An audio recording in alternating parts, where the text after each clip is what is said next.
Okay, let's call to, whoa, that's loud.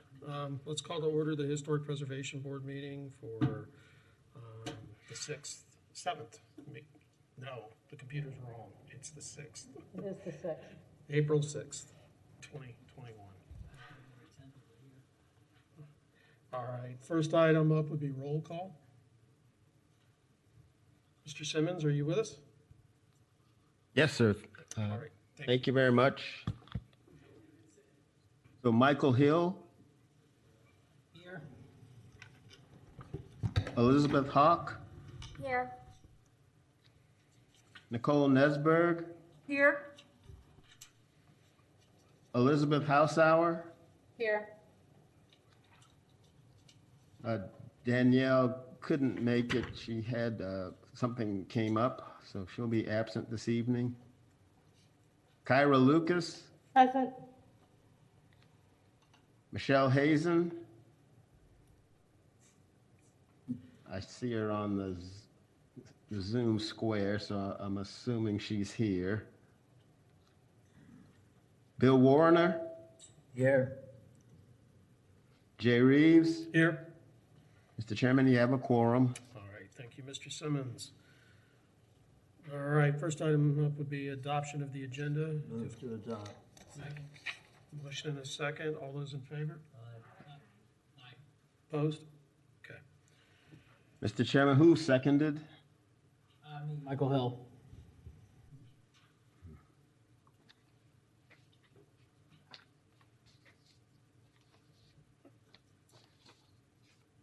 Thank you.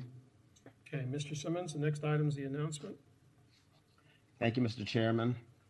Section 30-3.5 of the Land Development Code establishes the Historic Preservation Board, including its composition and duties and authority. The Historic Preservation Board procedures are set forth in Section 30-4.28G of the Land Development Code. Appeals of Historic Preservation Board decisions are to the hearing officer and must be filed within 30 calendar days of the effective date of the board decision at issue. The appeal procedure is specified in Section 30-3.58C of the Land Development Code. Okay. Next item up, approval of the minutes for March 2021.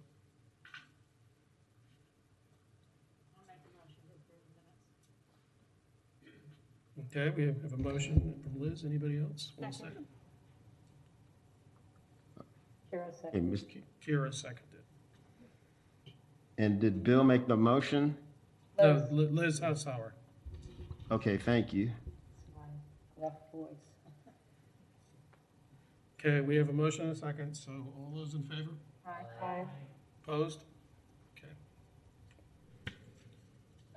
All right, and that brings us to old business, Mr. Simmons. Okay, thank you, Mr. Chairman.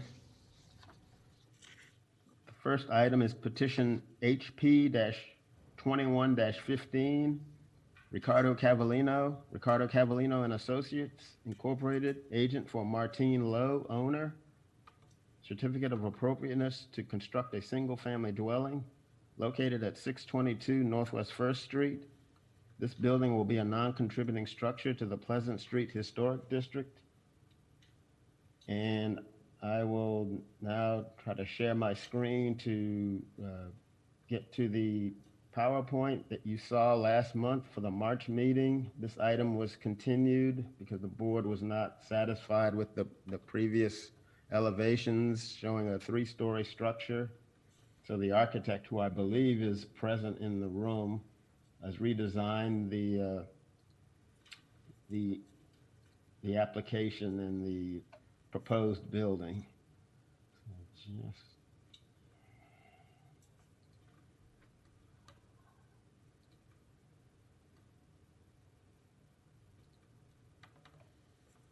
So can you see this?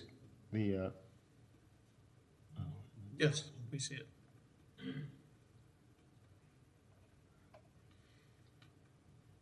So this is what you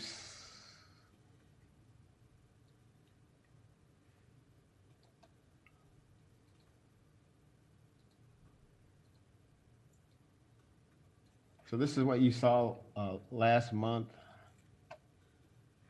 The location of the property at 622 Northwest First Street.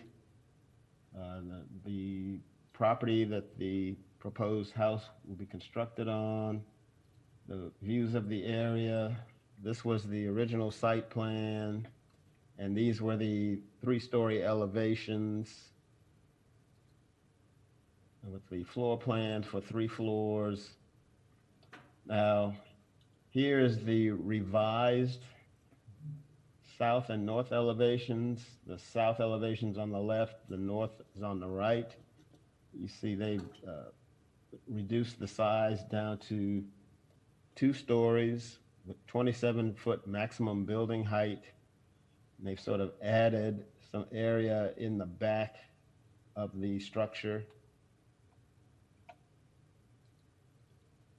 And here's the revised east and west elevations with the revised floor plan and site plan. Even though it goes back a little further into the lot now, the dimensions still meet the setback requirements. And it's much lower, I think, than the previous elevations.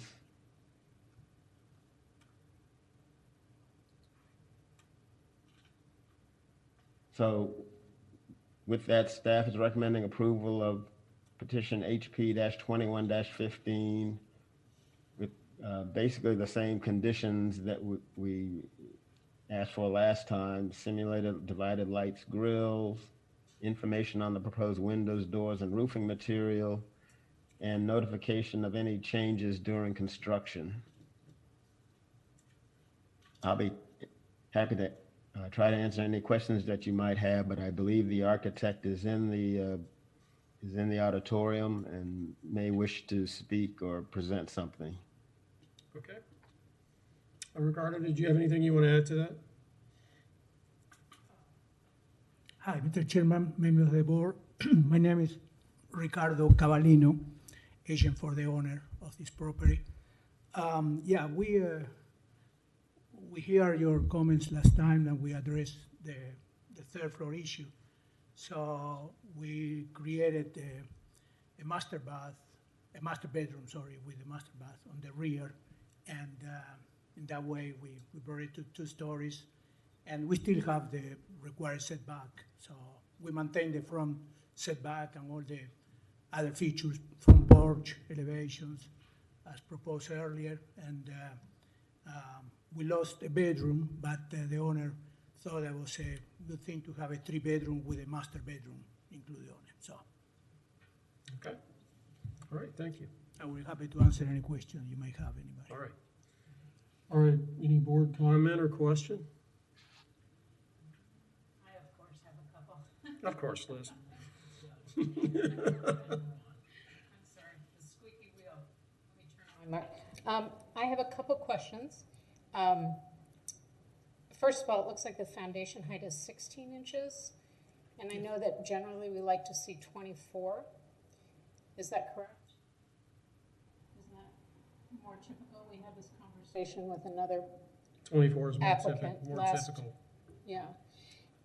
And I personally would like to see piers under that porch as opposed to solid concrete.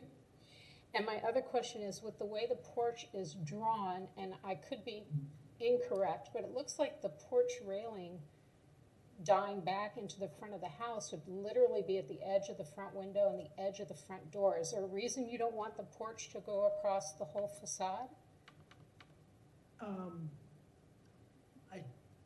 That's an option, yes.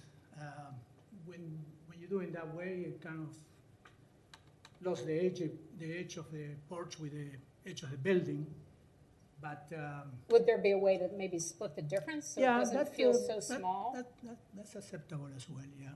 And I do like the idea of, in fact, we were proposing that earlier, to do the porch on the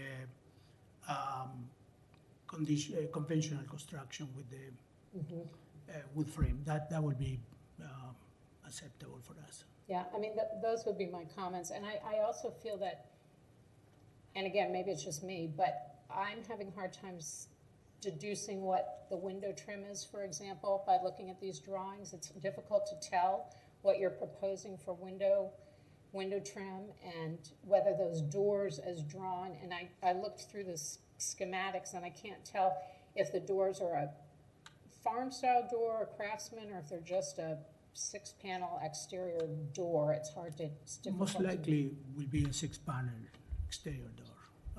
But, you know, the owner have a lot of input on that, and we try to, Right, you know, guide them into the right. guidelines that you Something that's a little bit have more in here. But appropriate to the style, maybe? Anyway, that's my list. Sorry. Well, I think, I'll just comment that I think the point you're making about the floor, because it does say 16 inches to the first floor, but then you see the front porch is dropped again from that, so it's more like 12 inches off the ground. Yeah, I think we need to stay with 24, which is an average of what's in the that's neighborhood. right. Okay. Any other comments from anyone? I actually have a question. What are you guys doing in regards to the siding? Like, what's going on there? Because like it looks here from the plans that it's like you know a wood siding, but like I mean, are we what kind of materials are we using there? For the siding, Yes. regular horizontal cementitious hardy board. Okay. With Okay. with cementitious trim as well, and the roof is galvalume with the 5E cramp. Gotcha. Yeah, that was my next question. Thank you so much for answering that. Okay. Yeah, that's all I had. Okay. Yeah, I want to pick up on a comment of Liz's that I think it would be an improvement both aesthetically and performance-wise if the porch roof were widened to the corner board, and that if the front porch post fell between the corner board and the casing of the windows, that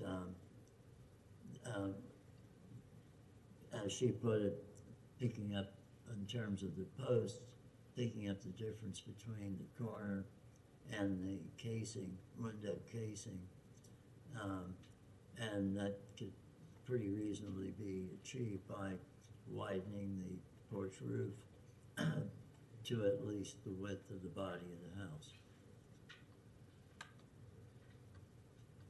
That's it.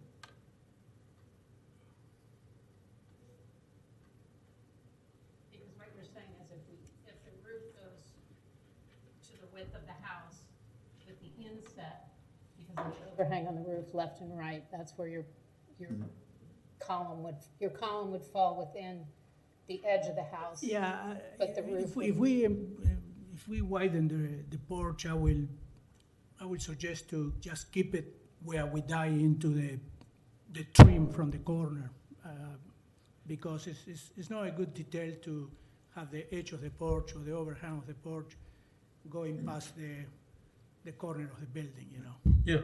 No, not past, I don't think we're saying. No, just the width of the body. Yeah, you're not talking about widening No, much. just about a foot as I see it. Yeah. Okay.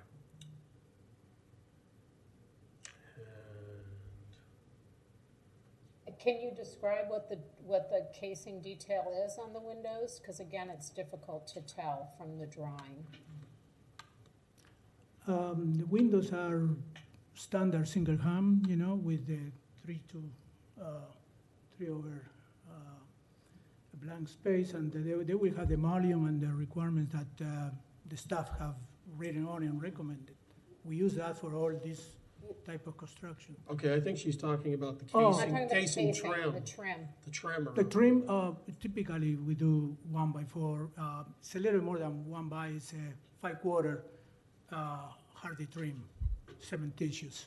And in the front, we try to do the reveal on the top of on the header of the window. We typically do that on the front because on the sides it gets a little lost. Right. But we do that on the front always in our projects. Okay. Okay. Any further question or comment? Might have one, and maybe, Mr. Chair, you may be able to answer this. When it comes to these plans, do we have any say over like kind of the property? Because like, I was looking at this structure, at this area, and I noticed the land's very bare. And then could we ask maybe the builder or the owner to maybe plant some trees on this area? Or That's a city requirement, so we have no say on that. okay, so it's out of our ballpark. Okay, Correct. never mind then. Okay. Anybody else? Would somebody like to make a motion then? I'll make a motion. Public, oh yes, I'm sorry. Yes, can we have public comment? Mr. Chair, there's nobody on the lines at this time. The floor Okay. is yours. Anybody from the audience like to speak? Okay, I'd like to make a motion that we approve HP 21-00015 with the following modifications: that the foundation height be 24 inches, that the porch be on piers, are we in agreement on that? That the porch size be extended left and right to the edges of the home.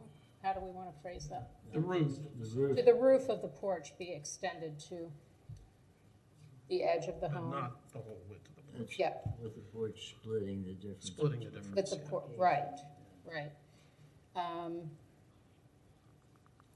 And we'd like to request that the doors be appropriate to the style of the structure as opposed to just a plain 6-panel door.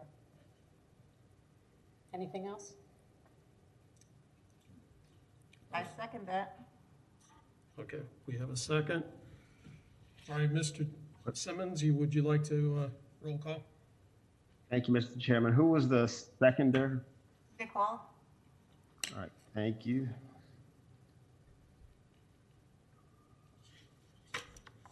So roll call vote. Kyra Lucas, Aye.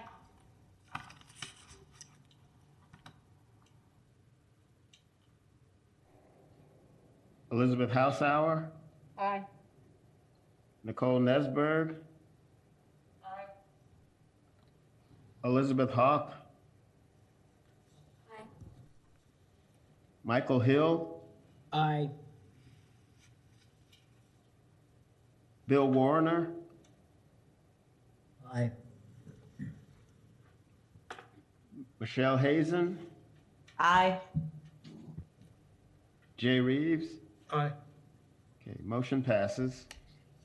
Thank you, Mr. Simmons. Thank you very much. Thank you, Thank Roberto. you.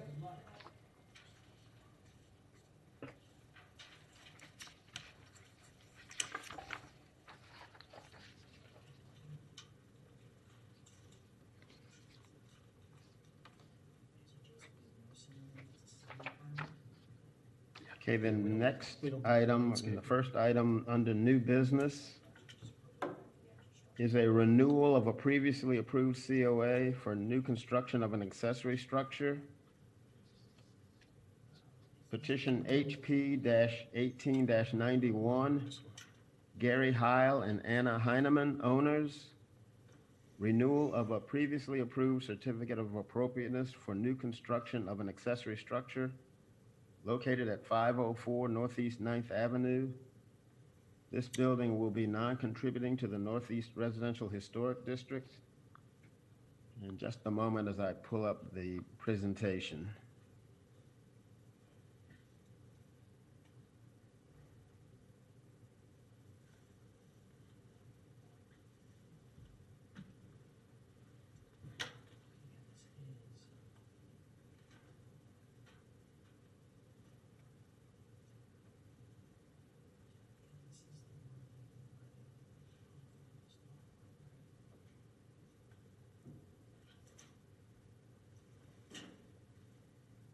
Not the one I was thinking of, though.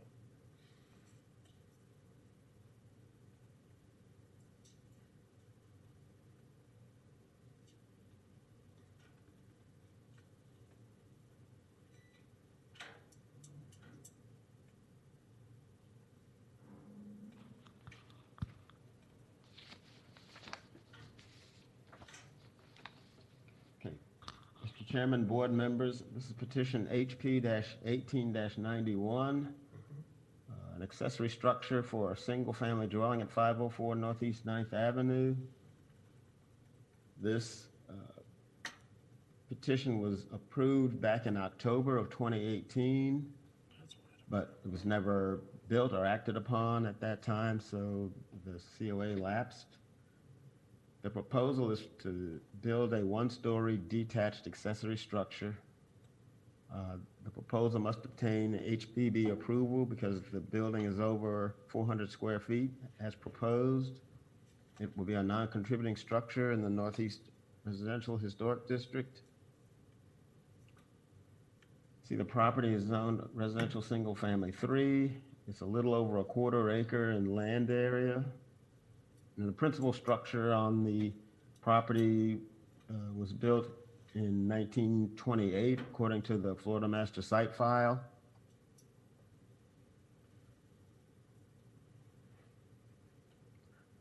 And the house, the principal structure on this property is a 2-story wood frame prairie-style house.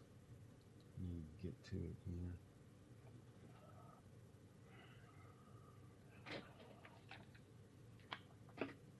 You see the front elevation along Northeast 9th Avenue. It's a corner lot, so the north-south road next to it is Northeast 5th Terrace. The side elevation shots show the approximate location of where the accessory structure is proposed. If you look here on the bottom photograph, you see a garage for the property to the north of this subject property. The garage in this picture is located roughly on the property line between the two properties.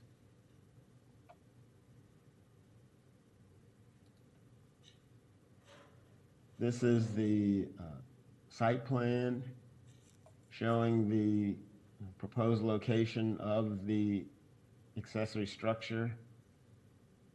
As shown, it does meet the accessory structure rear setback minimum of 5 feet. It's actually shown at 5 feet 2 inches. And you got a street side setback. The requirement is 7.5 feet. It's a little over that shown here.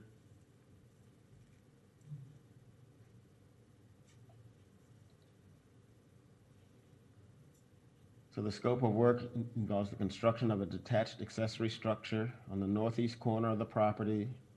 It would be slab foundation with frame construction and stucco exterior to match the existing house.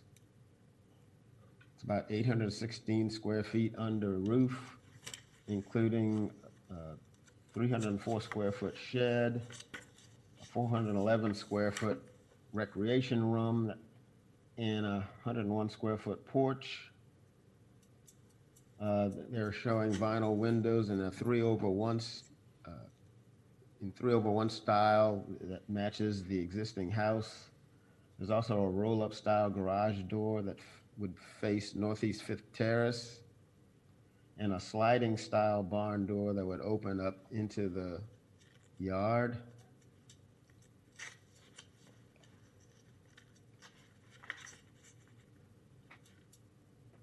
So the elevations at the top would be the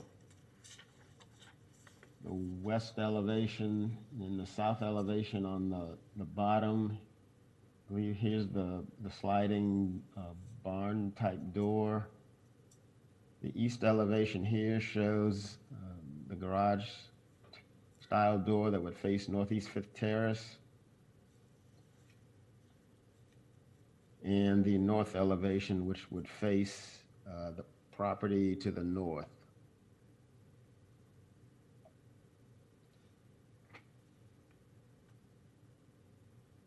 The new structure is to be comprised of materials compatible with the main structure, including the stucco to match the existing house.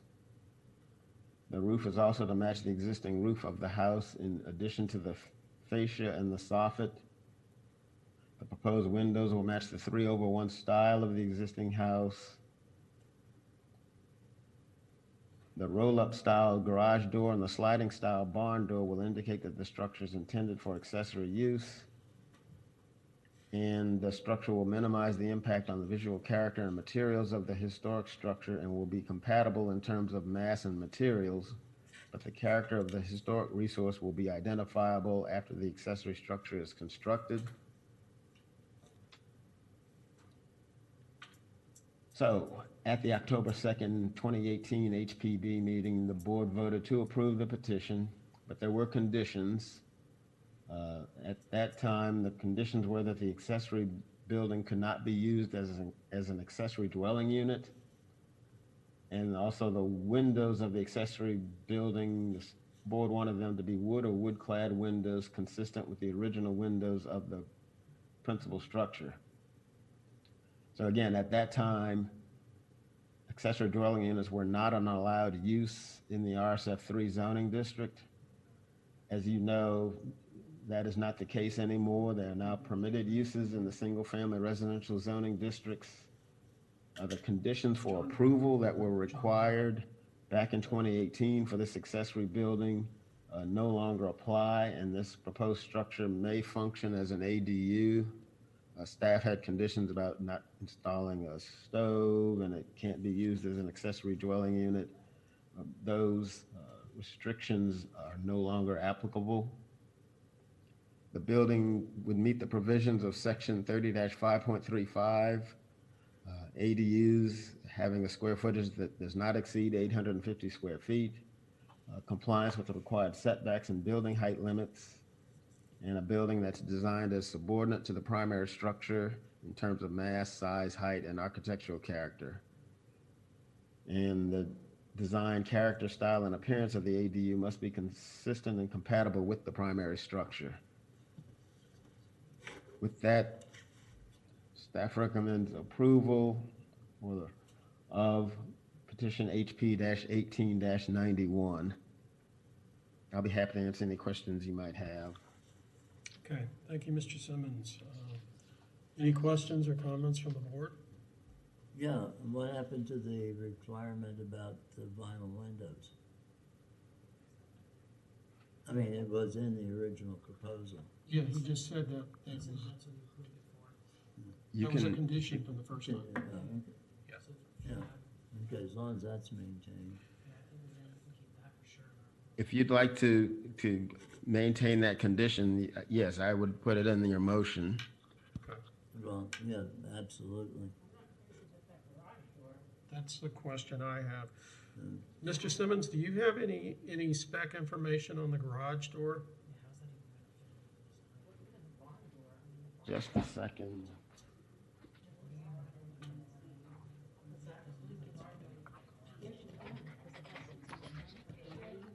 Yes. And Yes. Well, let me see if Mr. Simmons has any information on it, and then we'll ask them. I believe the applicants are in the meeting. I'm looking through the. Oh, they're in okay. Which ones? You're welcome to come up to the podium if you have any information on it. I think there's,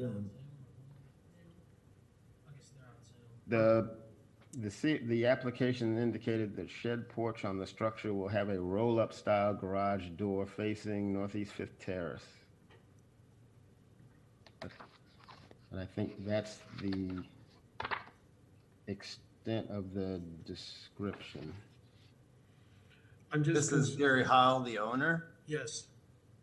Yes, I think that same question had come up during the previous meeting at which this was reviewed, and the drawings only show just a simple roll-up door, but we plan on having something that's more of a carriage house architectural design for that door. Perfect. That's exactly my concern because it's so close to the street. Yeah. Okay. Well, being consistent then. We're gonna need to have that though. Well, they can give it to Jason after the meeting, but, You know, even though it faces Fifth Terrace, the south elevation is on the corner, faces Northeast Ninth Avenue. That's a very open thoroughfare. I'm not crazy about the barn door. I think the barn door is a little out of character for the stucco prairie Mediterranean style. Because that's gonna be very visible from Ninth.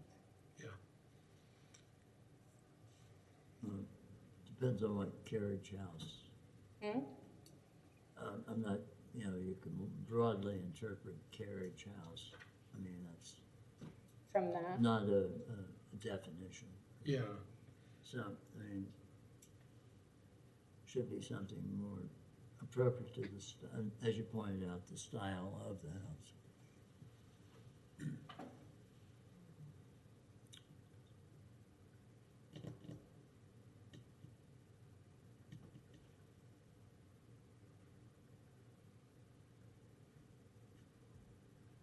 is it the style of the door or the function that is a barn style door?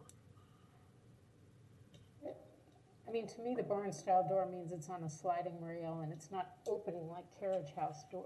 In my vernacular, carriage house doors would open, they wouldn't be sliding. I could be totally wrong, and I'm happy to, Well, my question to the owner is, does the door slide inside the house or on the exterior of the house? Are you referring to the door on the south or the Yeah. east? The barn style door. It would slide on the exterior, or at least that was the plan, but that's not, it was only a concept. It's not set in stone. I was gonna say, yeah, that we were concerned about the idea of seeing the hardware on the outside of the building. Sure. Because that would be kind of unique for the neighborhood. It would, yes. Okay. And out of character for the style of the house. Well, and, yeah, if this building looked more like a barn, it might work. But it doesn't look like a barn and it's. looks like the house, that's the, I guess, concern. Yeah, we've recently discussed the possibility of changing that to more conventional door that would swing in. All right. Would that appease your question, Liz? And anybody else that has a concern? Yes, if it's a door that's appropriate to the style and not just a aluminum 6-panel door from Home Depot. Well, I guess I don't care where it's from, as long as it's not. All right. Something that is a more traditional A more door that would be traditional, seen but- on a period house. Right. Yeah. Appropriate, consistent with the style of the principal structure. Yeah, Which could be Craftsman or it could be something else. yeah. Okay. Yeah, it sounds like the board would prefer that barn style door not to be on the exterior. Not a problem. Okay. All right. Any other comments or questions? Okay. Do we have any public comment on this item? No, sir, there is nobody on the line at this time. The floor is yours. All right. Thank you. Do I have a motion? So do we make the motion and it's pending approval of the doors by staff? I think that'd be appropriate, yes. Yes. But make sure you mention the conditions that it was originally approved on with. Am I making the motion? Yes. Well, if you are. I will make the motion. I make a motion to approve HP 18-00091 with the following conditions: that the garage door style be submitted to staff for approval prior to any work being done, and that the barn door be substituted with a door that's more in keeping with the style of the main structure. And that the windows be wood or wood clad per the original approval in 2018. I will second that motion. Okay. We have a motion and a second. Roll call, Mr. Simmons. Thank you, Mr. Chairman.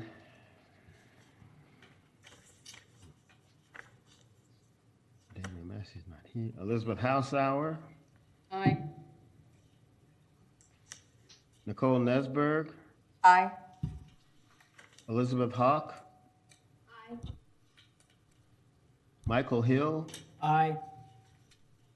Bill Warner, Aye. Michelle Hazen, Aye. Kyra Lucas, Aye. Jay Reeves. Aye. Okay, motion passes. Okay, and thank you, Mr. Howe.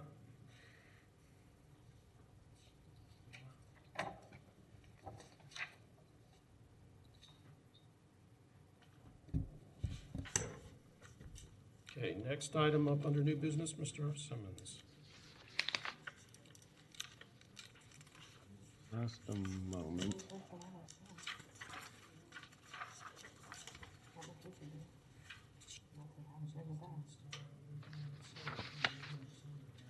Oh, boy.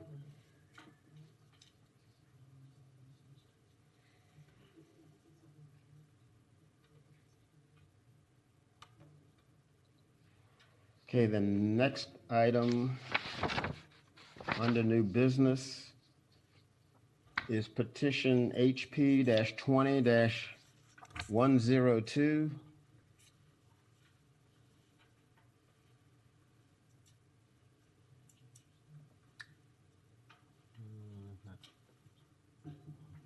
Barry Jacobson, Solar Impact, agent for Carla Mavian, certificate of appropriateness to install a roof-mounted photovoltaic solar system on a single-family house located at 619 Northeast 6th Avenue.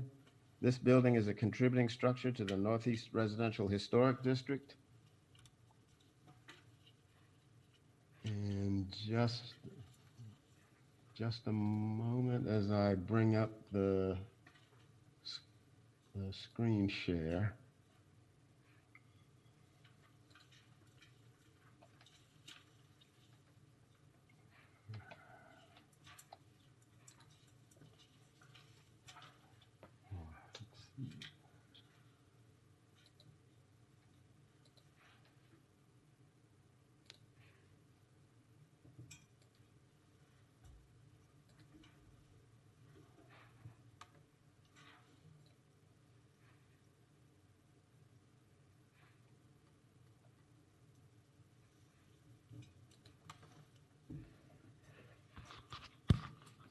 Okay.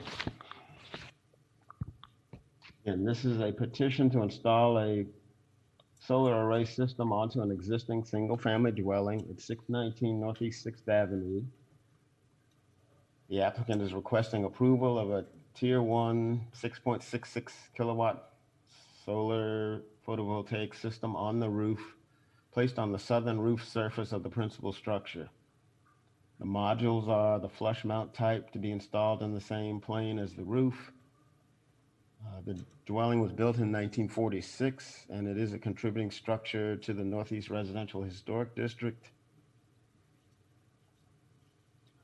This shows the location of the property. The contributing building was built in 1946. The property is zoned RSF3, and it's approximately 0.21 acres in size.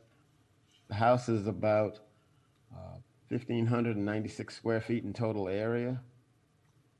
The property is an interior lot with right-of-way frontage only on Northeast 6th Avenue. The house is a one-story concrete block house.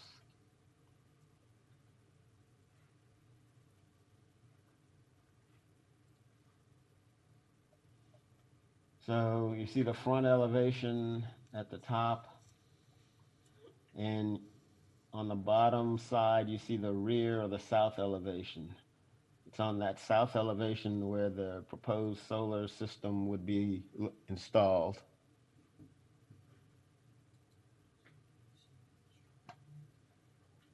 Here's an aerial that, if you can see where the pin points to 619 Northeast 6th Avenue, that's also the south elevation of the structure.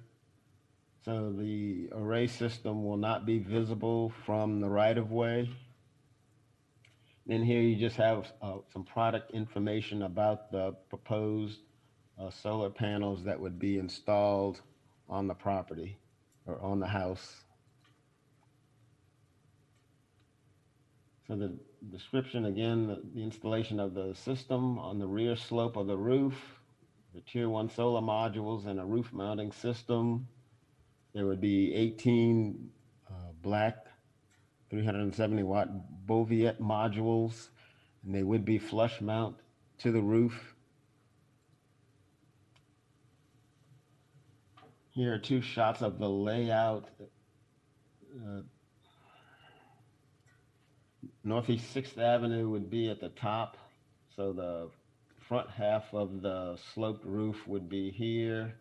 And then the panels would be located on the south half of the slope. And you see a profile of the slope in the drawing on the right-hand side.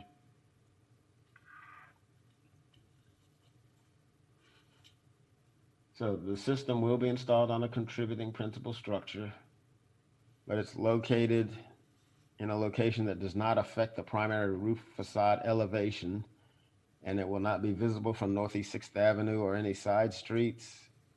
The installation will not result in the permanent loss of significant character-defining features of a historic resource, such as existing roof lines or dormers. The installation is reversible. The system will be flush to the roof or low profile to the extent feasible, and the system will blend into the surrounding features of the historic resource.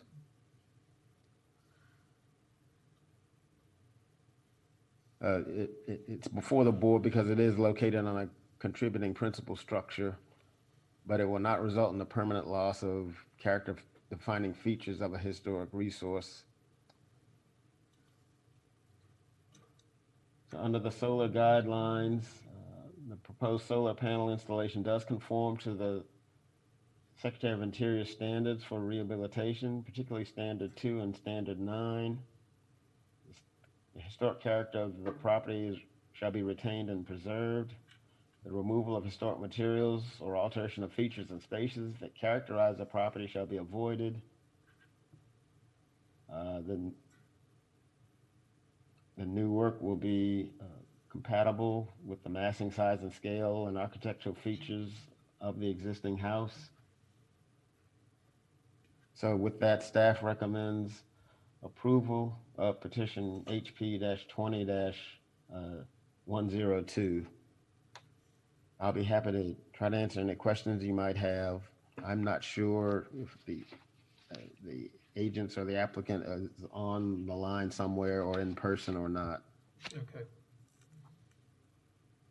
The applicant is not on Zoom. Okay. Thank you.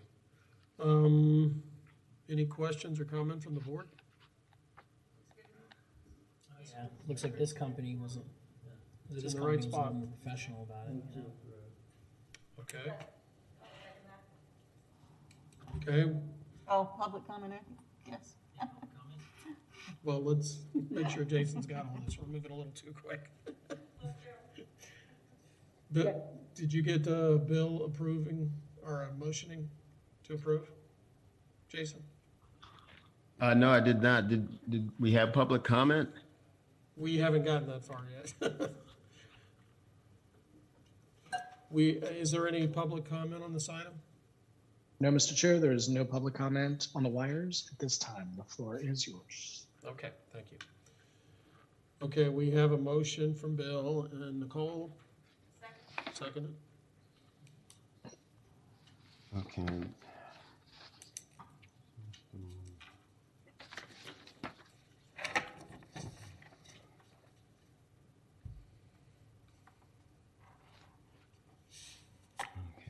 Motion. Okay, roll call vote.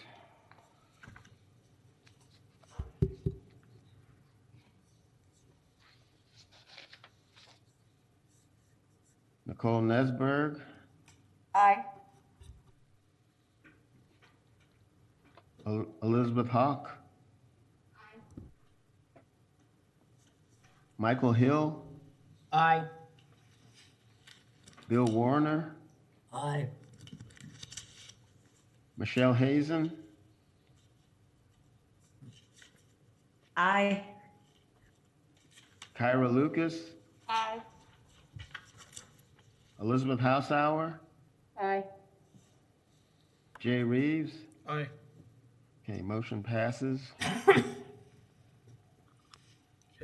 Thank you, Mr. Simmons. I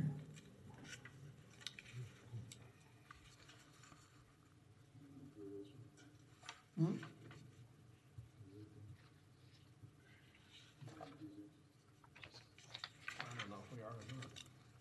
I'm waiting on him to comment.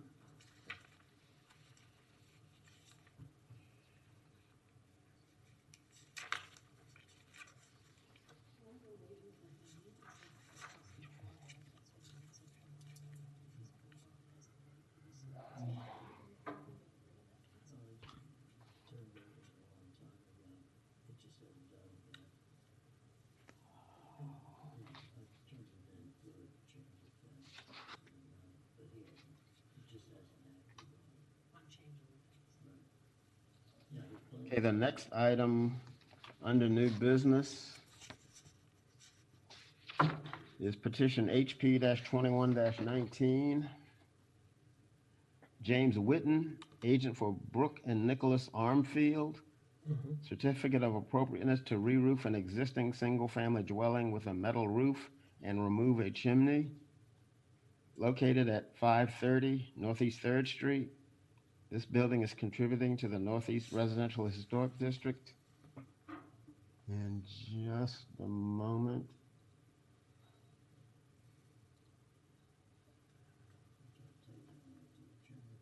It's news to me.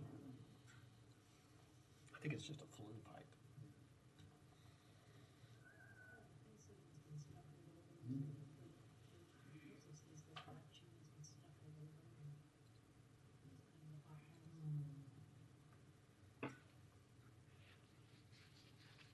Okay, this is a re-roof of a single-family dwelling with from asbestos shingles to a metal roof and the removal of a chimney. It's at 530 Northeast 3rd Street.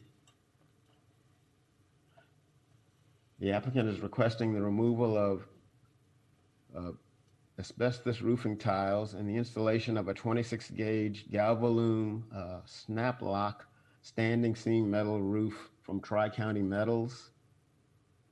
The proposal also includes a request to remove an existing chimney that lies on the rear slope of the house, not visible from the right-of-way.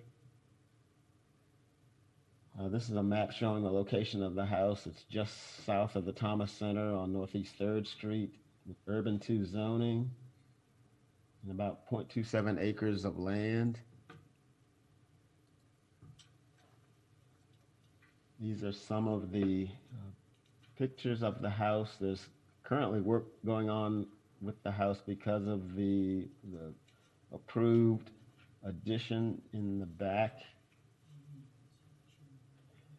Now this middle That's not the one though. picture with the circle is highlighting the location of the chimney that's proposed to be removed.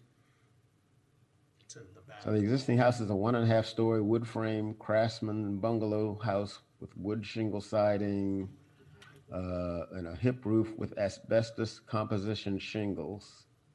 A secondary roof structure with a hip dormer and a cross gable, 2 brick chimneys and double hung 1/1 wood windows and several multi-pane wood windows.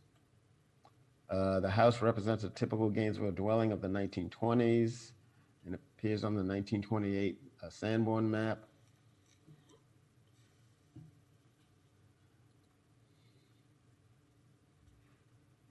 So the pictures here show the interior below where that chimney was located on the roof.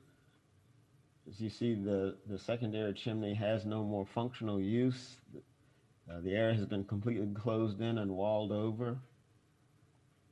At some point in the past, the chimney was retrofitted to vent a furnace, apparently, evidenced by a large hole on the side of the inside of the attic.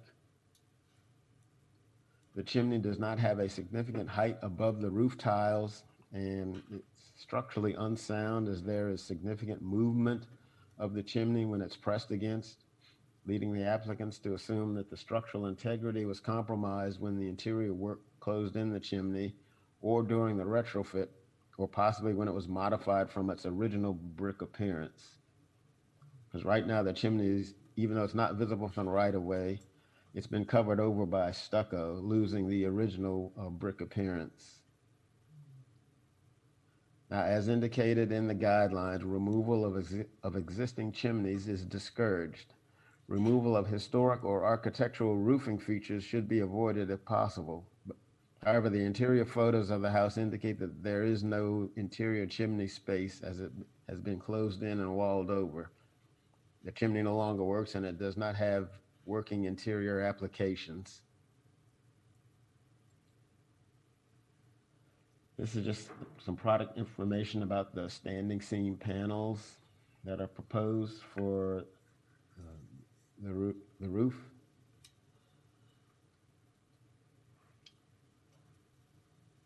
So the proposal would remove asbestos roofing tiles and install the new 26 gauge standing seam roofing system from Tri-County Metals in Galvalume. The board approves metal roofing on a case-by-case basis, depending on style and use of the building.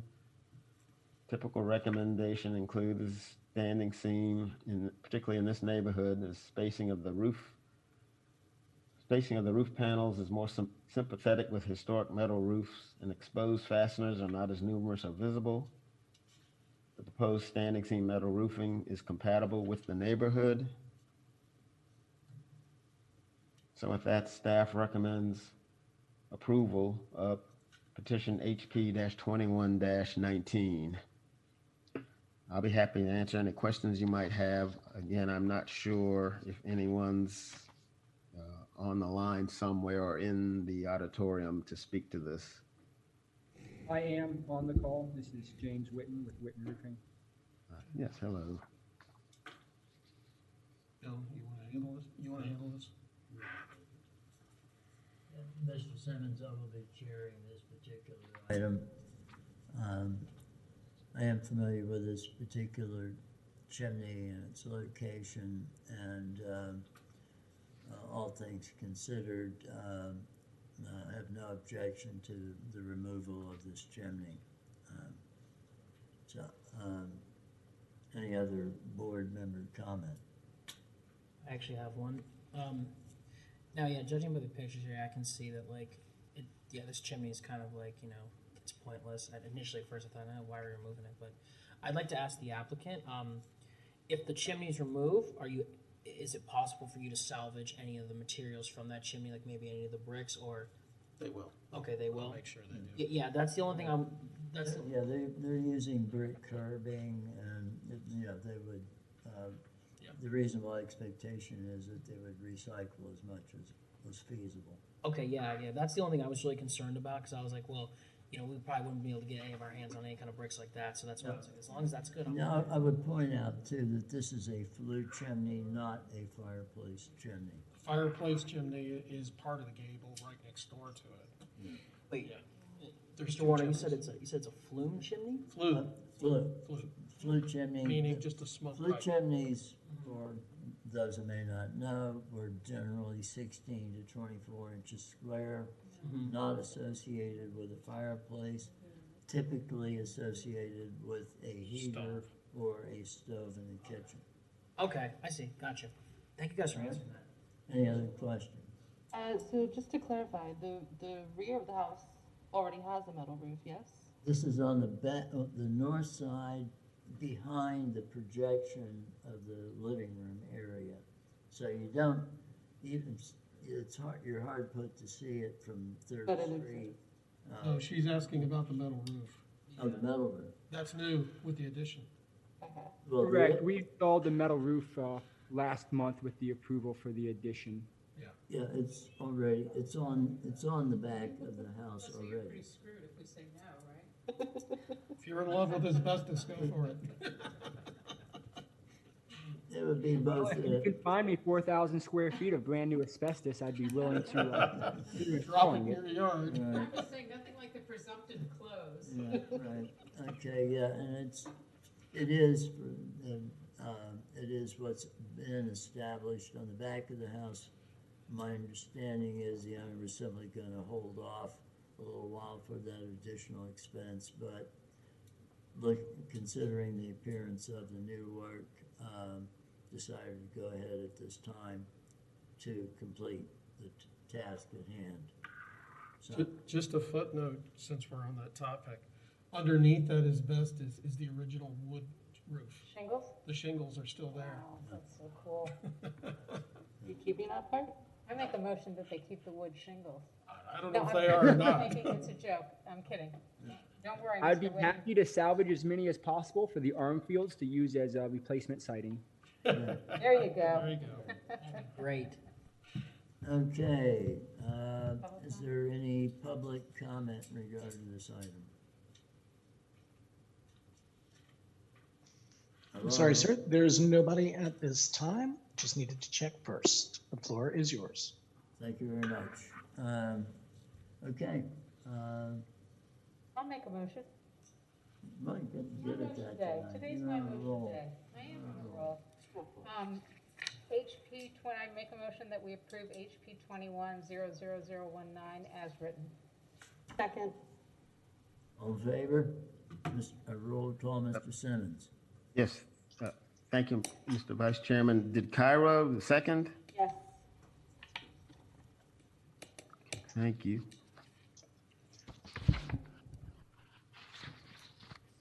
Okay, roll call vote. Elizabeth Hawk?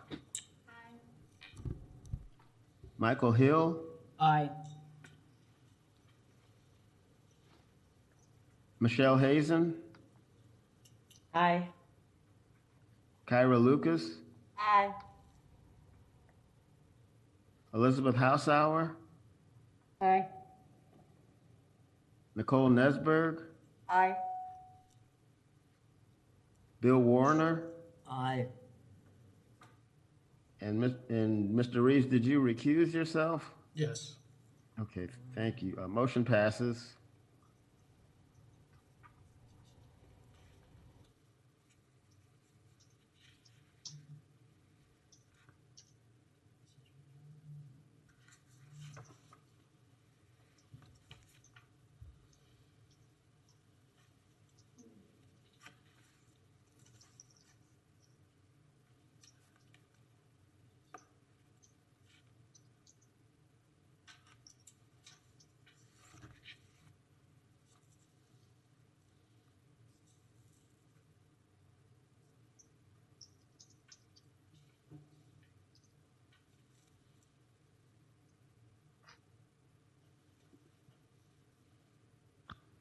Okay, Mr. Chairman, the next item under new business is petition HP 21-21. Jason Jensen and Sarah Lyons, Wanamaker Jensen Architects Incorporated, agent for the city of Gainesville, owner. Certificate of appropriateness to construct an addition, add a new entry plaza, and renovate the Thelma Bolton Center, located at 516 Northeast 2nd Avenue. This building is a contributing structure to the Northeast Residential Historic District. In just a moment.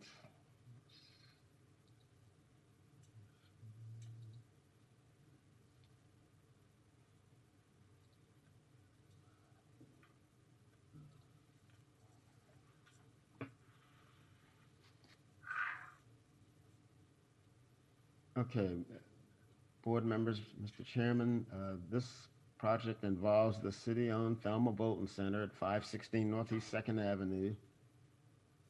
It involves an addition, a new entry plaza, and renovations. So the project includes an addition of 1,785 square feet that would be added to the northeast corner of the building to create a green room, storage, and mechanical spaces. The project also includes the renovation of the existing center's main hall and stage, restrooms, and the conversion of smaller offices into a multi-purpose room. There would be new interior flooring, paint, wall layout, and ceilings would all be part of the renovation.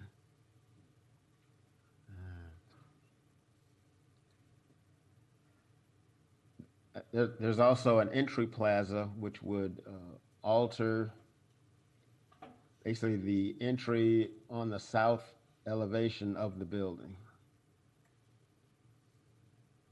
So you see the location of the center, not too far from where we are now. The zoning is PS, or Public Services and Operations. The building sits on about 1 acre of land, and it is located in the Northeast Residential Historic District as a contributing structure. So these are some pictures of the existing building. At the top here, you see the current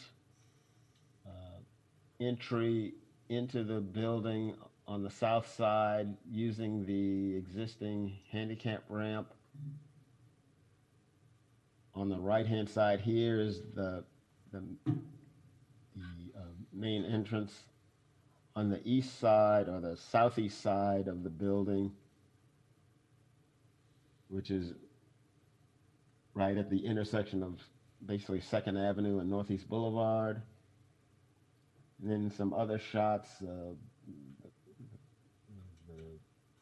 southwest corner of the property. You see the west elevation of the building here, and then this bottom right-hand picture basically shows where the addition would be built. So this building is a recreation center that was built in 1943 according to the Florida Master Site File.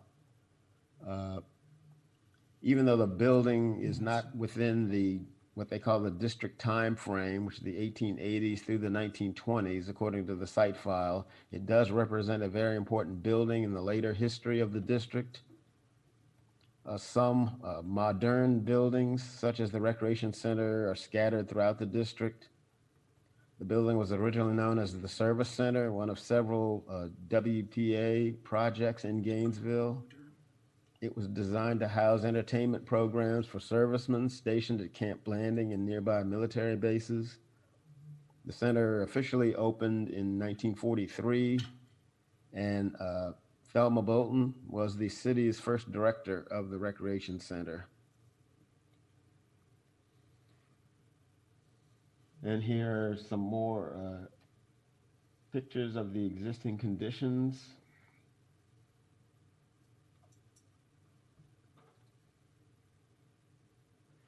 So here's the proposed site plan. The addition would be placed right in this area on the northeast corner of the property.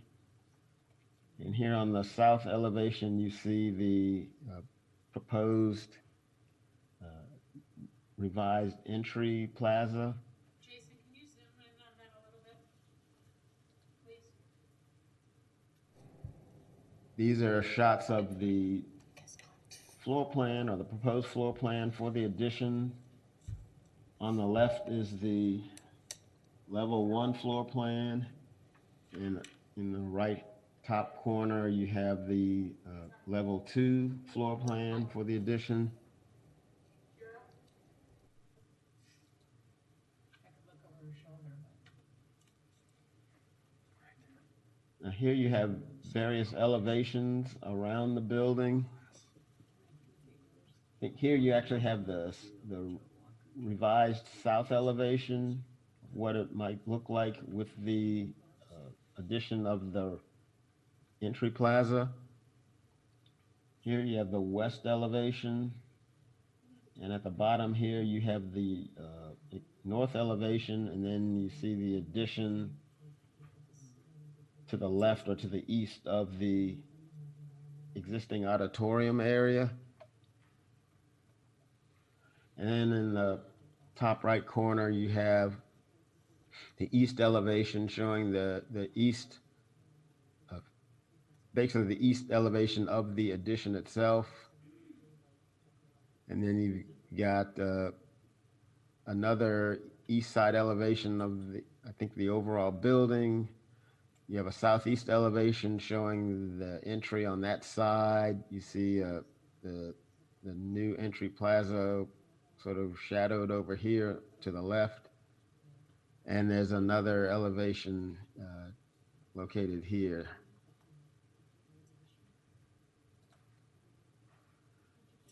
Okay, the proposed new addition would be 2 stories with an area of about 1,785 square feet. Located in the northeast corner of the existing building. It will not be visible from Northeast 5th Street or Northeast 2nd Avenue. However, the addition may be visible slightly from Northeast Boulevard, except there is some extensive vegetation that lines the west side of the road, making the view of the facility difficult. The height is lower than the height of the historic structure because of the proposed flat roof for the addition compared to the auditorium roof pitch for the existing building. The exterior fabric is to be painted brick. The foundation will be a concrete slab to match the existing building. The doors are proposed to be aluminum and steel painted. The fascia and trim will be metal, and the roof material for the addition will be TPO. The addition will not result in the permanent loss of significant character-defining features of a historic resource, and the addition is reversible.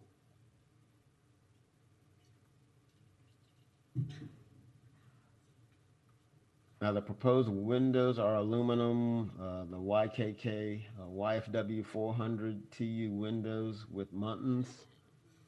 They're thermally broken windows, which refers to high-performance insulator material separating 2 metal halves, creating an insulated barrier within the window frame. These windows were chosen for maintenance and durability of windows on a city recreation facility. The layout of the windows and the proportions do not match those of the nearest windows on the historic building. But the historic structure does have several window sizes and arrangements around the building itself.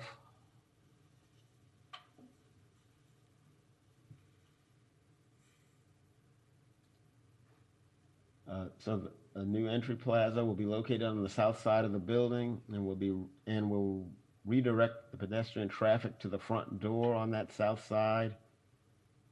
Currently, the access to the door is from the corner of Northeast 5th Street and Northeast 2nd Avenue. This project will center the access to the building further to the east on Northeast 2nd Avenue with a new sidewalk connection next to the bicycle racks leading to a new access ramp. They're going to keep the tree. There's a large oak tree right in that area that's not to be touched. So as part of the plaza, there's an entry deck by Trex with wood look and concrete materials that will lead to the front door. The existing entry ramp will be demolished and some landscape cleanup will occur in the area of the new entry plaza, which will also include a paved patio as well. So with that, staff recommends approval of HP 20-21 with the following conditions. That the board discuss the appropriate window configuration for the addition, provide information sheets for the proposed windows and roofing material, notify staff of any changes during construction. The agents for the city, I believe, are on the Zoom call and may have a presentation to show you. I'll try to answer any questions that you might have at this time. I think we're ready to see the presentation.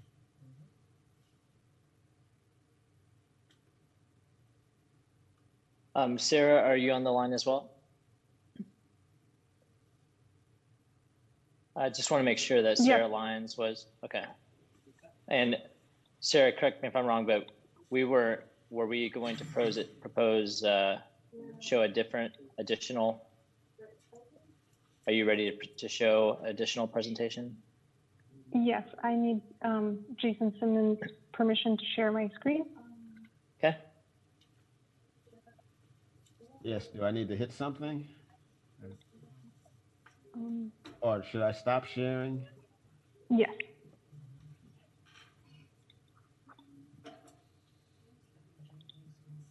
That's the name of the architecture. Okay. As Jason presented existing conditions of the exterior. These are... And if Sarah, if you could go back for a second, just wanted to start off by saying, you know, we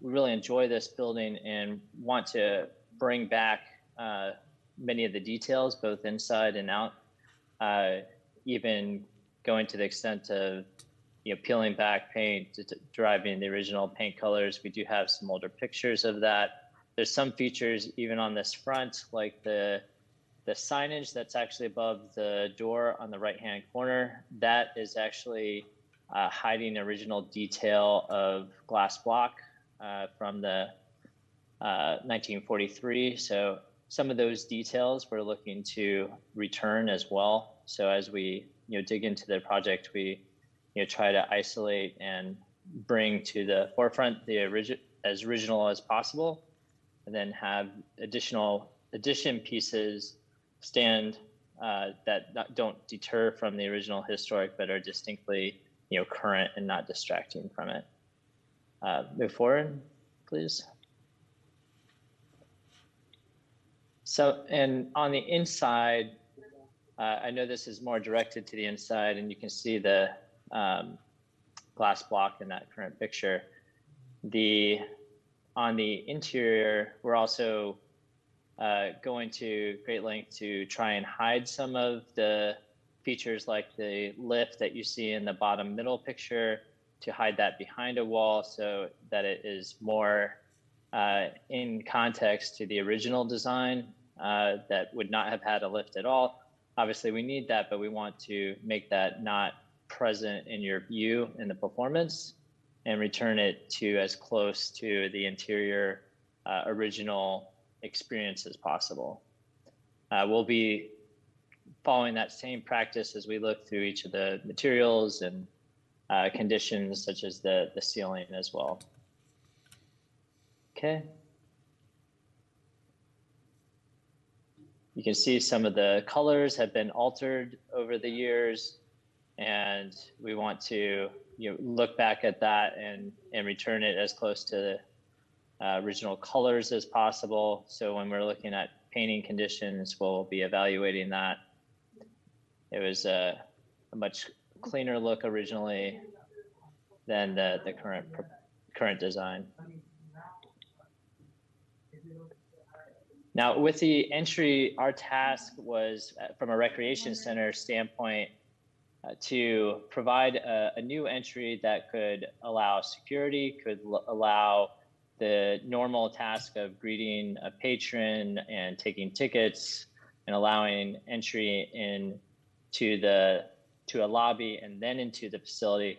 The original usage, when we looked at the two different entries, was to go directly from an outdoor space to the performance space. So we're tasked with solving this problem in allowing this new way of accessing in a more contemporary, functional, secure way to allow that to happen. We also, within that center space, provide for concessions, circulation from front to back through the entire space, there's some variation in the floor that we're accommodating within that space, but then also allowing access into the multipurpose room to the right. Again, another one of our tasks was that this space is at a different level, and we did not want to impede how you experience that space by placing new stairs or new transitions within the space.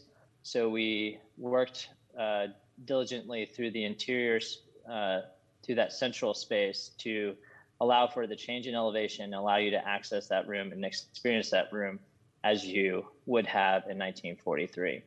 So our focus on the renovation, especially for the interior spaces, was allowing the 2 performance spaces to be experienced as close as the original as possible. And you'll see with the entry plaza, the ADA ramp was added later, so that was not part of the original design. But we did want to make sure that we transitioned away from the building, allowed you to enter the building either in this new condition or still allow for the original entry directly into the performance space to occur. So the main performance, correct. So we bring you up to that upper level and you have a choice depending on how the city is functioning on that particular event to enter either the lobby or directly as it originally was. So we are not taking away any entry that would have originally been experienced. Okay. The addition and the second level, we essentially moved a lot of the back of house that was in what we're currently showing as the lobby into this space and providing a proper green room, which the facility did not have. So this allows them to accommodate larger events and more extensive productions through this accommodation. We also allow for a catering kitchen to serve the space along with the lobby, so they can serve either side. The storage is upstairs. We allow for that storage to not impede some of the functions and provide support to the performance space.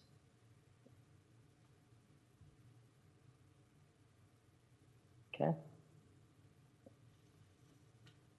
And I do understand with the elevations, that's, elevations don't do a building with so many angles and turns justice for sure, leading to all those elevations. The addition is meant to be slightly different than the original, so that we don't blur what was original and what is addition. The existing building, the performance space, is the main space that has the gable roof on it. The other spaces, there are predominantly flat roofs on the other spaces existing.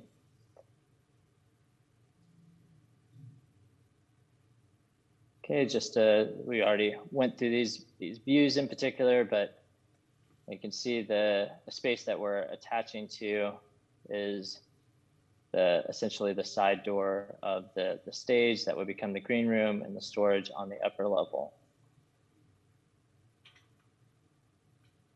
And Sarah, if you'd like to go into the windows.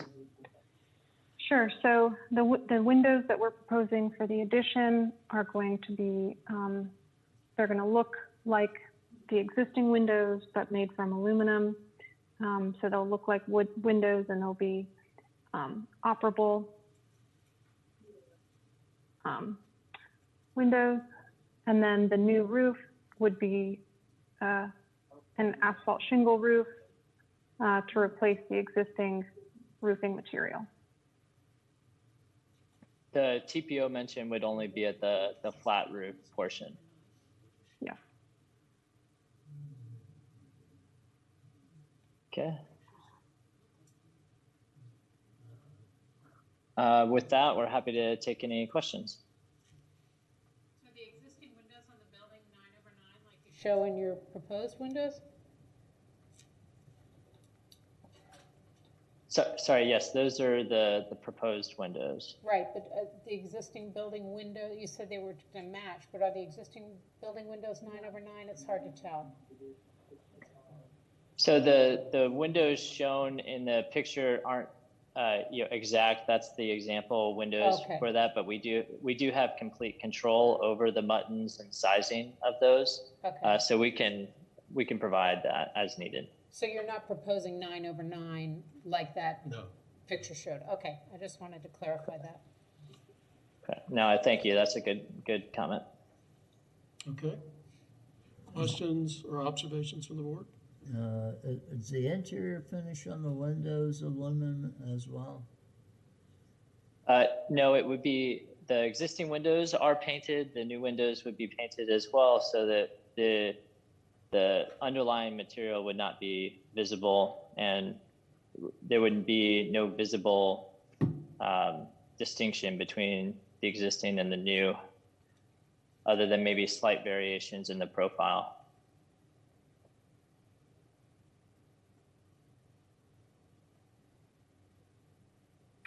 Well, I'm very excited about your project, especially harkening back to what it used to look like.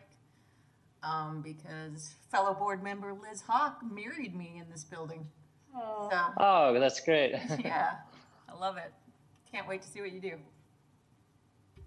No, I appreciate that. I think it's important that we peel back as much of the pieces, and we're tasked with modernizing the program of it, but hopefully through that we peel back and bring back some beauty. In regard to the roof, are you proposing a parapet roof, flat roof?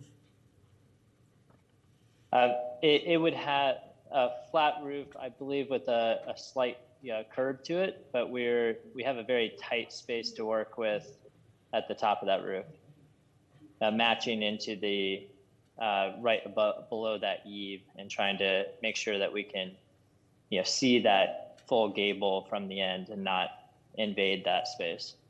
So probably very slight,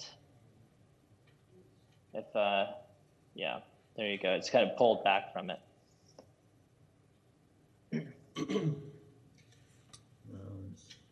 I've got a question for you in regards to the new addition at the rear and also the new front entrance. I just was curious why you're making such a contemporary statement versus being compatible with the windows and the I guess, proportions. Well, I guess two sides. The entry is one. This elevation is a bit deceiving because there's a signage piece that looks like it's crossing over the existing building. I just want to clarify that is outboard of the plaza, so that is not impacting the existing facade. So the only piece we have on that facade is the actual entry piece. Mm-hmm. So that, and is basically an interstitial space between the two performing arts spaces. So the thought process there is to allow transparency, to allow each to stand and be read in its completeness from that side. And then the plaza would be outboard of that. On the other side is certainly always a discussion or debate and compatibleness of addition. We are matching a lot of materials, a lot of the aspects of that, and this is by no means complete or done. This is very conceptual in nature. Mm-hmm. So Sarah is providing how that signage is actually outboard of that. For the addition, the addition is an addition. It is not part of that existing, original structure. And, I don't think, it's not necessarily contributing or, adding to it. I think when we review this in 30 years, if we say, okay, the addition is contributing in the time and era of the addition, that would be, the discussion in the future. So, we're certainly, open to and flexible, on the design. As I said, it's not, complete. There's really not a specific program need for a lot of windows in that space because it is, back of house and storage, within that, area. But we were looking to make a nod to this space being an addition and being, specifically different than the main space.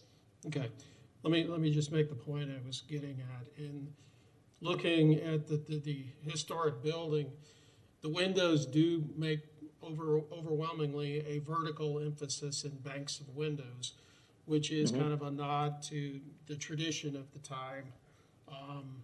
And when I look at your additions, I see very distinct horizontal bands of windows, which don't occur anyplace else on this building. And that was my question, is, you know, because being in a historic district and looking at our guidelines, everything is geared towards being compatible.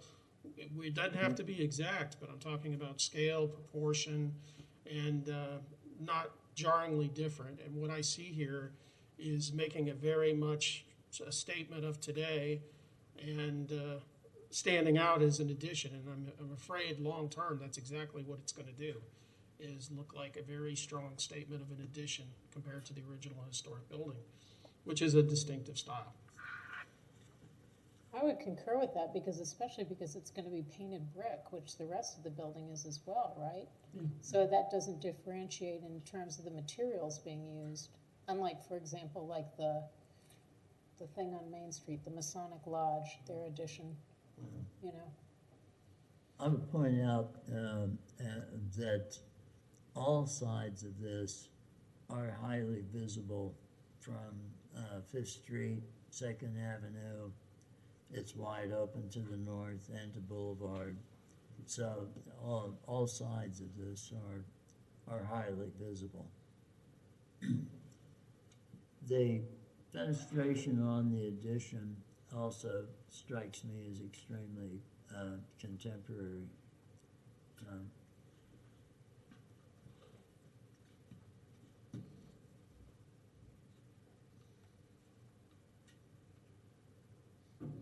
Okay, we understand this is preliminary, but we're just giving you feedback at this point. No, I appreciate it. Certainly, it's I actually agree with the comment about the brick matching.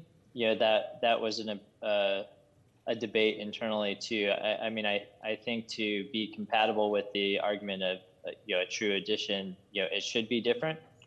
So it is really the question about going further in the difference or going to a more blur between what's old and new, and making those windows vertical. Yeah, the addition and matching I believe it's concrete block and not brick, right? Yeah, it's like a half block, which is that was a 20th century material, which kind of fits and is still used for that matter. So that doesn't really bother me as far as that being the same material. Yeah, that may very well. There was a lot of use of 5 1/4 inch high block back then. Right. Too, which is not even available. Yeah, well, it's still in use today. Okay. I think they're good comments. We can certainly, continue to look at the, fenestration for that. If you're, happy with the general direction of the project as a whole, certainly, that's a minor consideration in the whole project. Yeah, I think everybody's okay with the layout. Oh, yeah, I think the interior use seems to clean up a lot of problems. Interior space relationship seems to be very well determined. I am concerned about flat, especially parapet roofs. If it's not a parapet roof, that's better. But the parapet type in our area is very difficult to maintain. So, just from a performance point of view, not an aesthetic. Okay. Any other comments from the board or questions? Okay. Is there anybody online? Yes, Mr. Chair, we do have one person on the line. Okay. Ms. Erin Curry. Ms. Curry, you have the floor. Great, thank you. Thank you for taking my comments. I'm really excited to see such thoughtful considerations undertaken in the proposal. My concerns are somewhat adjacent to the proposal, but still on the site. I'm the Selma Bolton Community Garden Coordinator. The really modest raised beds are located on the north side of the building. next to the concrete tables near that concrete fireplace and grill area. The gardens have been established for a few years now, and under the conditions of the past years, the neighborhood has come to a renewed appreciation for our garden spaces, and the interest in them has grown. I'll be working with Carissa Raskin, the civic collaboration specialist for the City of Gainesville, who is working on enhancing the community garden program, and I'd like to see that continue in this space. So I and some of the other gardeners would like to know if and how the current plans for renovation and construction will impact the garden and shared outdoor green space during construction into the future. I don't think it gets in the way of the garden, does it? The addition doesn't. And I also recognize it may not be entirely specific to this, but I wanted to bring that up as a concern. If you like, I don't know that, from the agent side that we could, comment, further out from. Just from our experience, we are very, the Parks and Rec department has been very adamant about continuing to develop the park on that side of the building in general and the green space within that. The construction of this, will need some space, but I think that, we can all work together. So I think if we can reach out, and we'll make sure that in our next meetings that we're bringing some of the, requests, to light, and make sure that they're thought through the process. Well, and that's not really under our purview, right? I mean, this isn't something that... Great, thank you. I really appreciate that. It's not something we regulate, no. Right. Right. Okay, and from the public here? Comment? Hi, I'm Melanie Barr. I would like to see a picture of the present auditorium front door, if you have the availability to put one up, to see how it looks now, and then your proposed rendering of the changes to the auditorium door.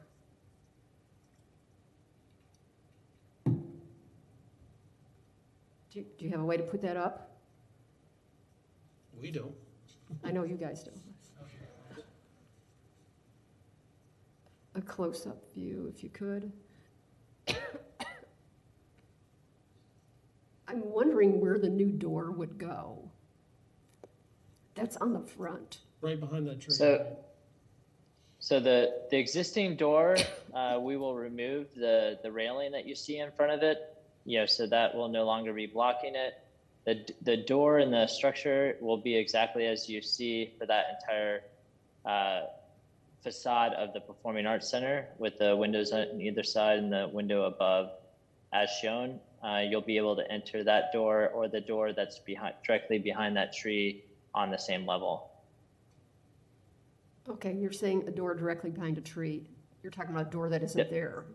Yeah, that's There Correct, is a door there. correct. There is a door there, or that- there isn't? That will be the new entry. They're adding the door there. Okay, so there is no door there now, Correct. right? Correct. Okay, and so now I'd like to see your rendering of how that's going to look after the new door is in place.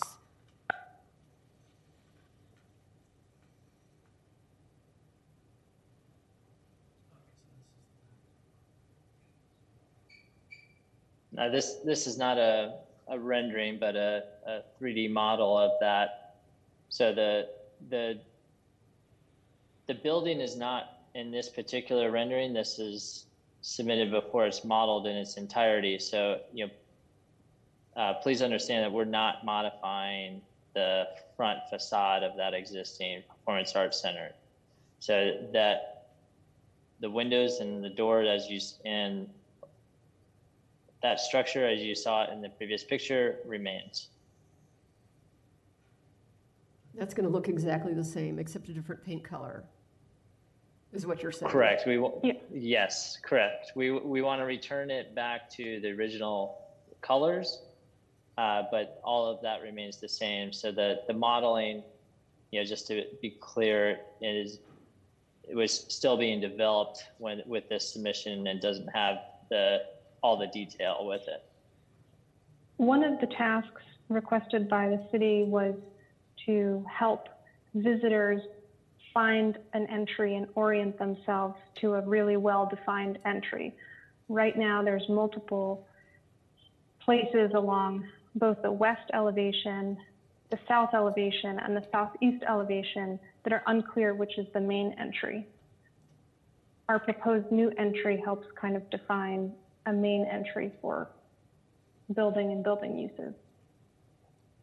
And also allows them to provide security and ticketing and allow them to centralize within the building and then access the other supporting spaces. So what landscaping is going to be altered as a result? What landscaping and trees and some of that one where the door is supposed to be, but anything else? It would just be, I believe, those 3 palm trees and some of the plantings, understory plantings there. So the palm trees are going? And I believe the one palm tree is growing up through the oak trees, and the 2 are directly adjacent to the building, and really shouldn't be in those locations regardless. We can look at potentially relocating them in the process, and we just aren't to that phase at this point, and whether they are whether that would be done or not. Okay, there's a back entrance as well, near where your new 2-story addition is going. Do you have a photo of that? Where people walk when they park in the back, they walk into the Thelma Bolton through that back door that's in a corner. Do you have a photo of that? Yeah, that's what I'm talking about. And how is that going to be altered? Because your new addition is going to be right there. Correct. This entry will be blocked, but essentially moved forward in the same location, but just further out. And that's going to affect some landscaping too, isn't it? Maybe you don't have a picture of it. Is that your only picture? Yes, there is no landscaping here. This is a paved loading area and then a paved sidewalk. Okay. There are no plants back there. Oh, God, I have one more question. Oh, how long is construction going to take?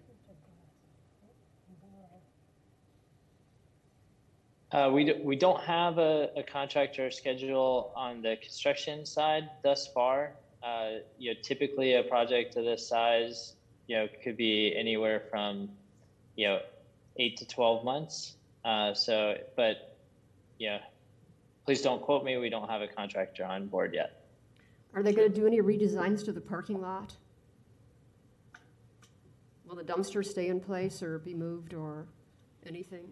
Because they were surveying the entire property, especially the parking lot. So it looked to me like they were going to be doing some changes to the back parking lot. The back parking lot is not slated to be reconfigured. The dumpster location will be moved from kind of the back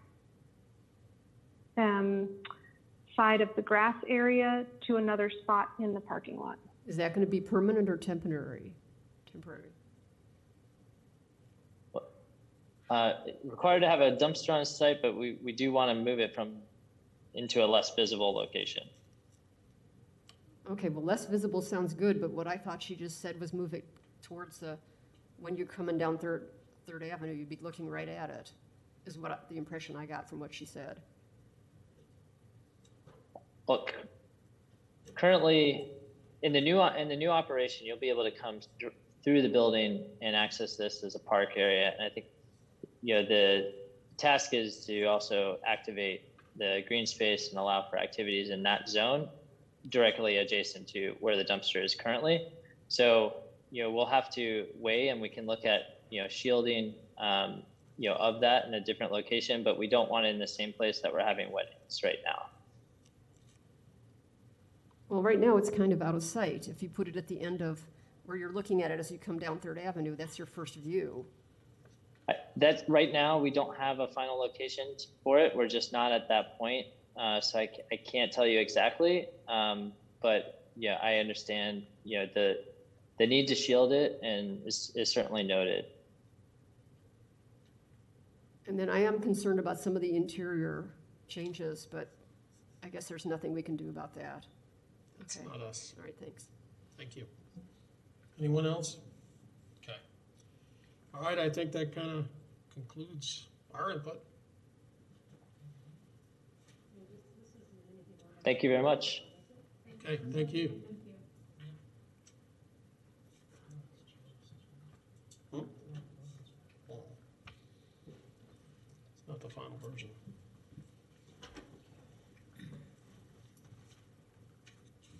Okay, Mr. Simmons, what's the next item?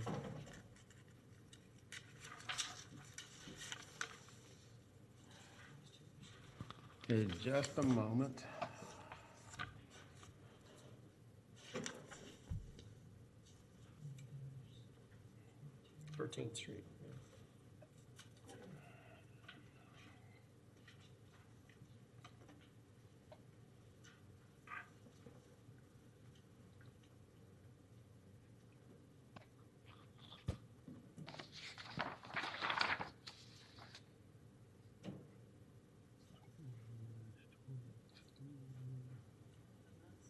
Okay, the next item under new business is petition HP-21-22. Joshua Shatkin, Shatkin Architecture, agent for Julie Thaler, owner. Certificate of appropriateness to construct a covered walkway and exterior stairs and add a new balcony and dormer with exterior doors onto a single-family dwelling located at 400 Northeast 13th Avenue. This building is a contributing structure to the Northeast Residential Historic District. So just a moment.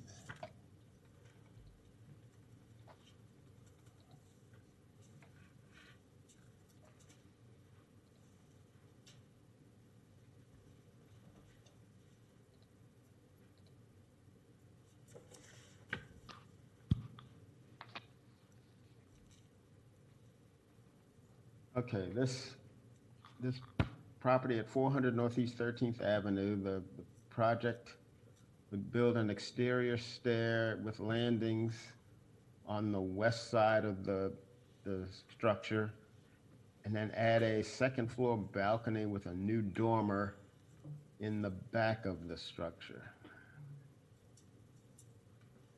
The proposed exterior stair and landings will be visible from the right-of-way. They are proposed for the west side of the house.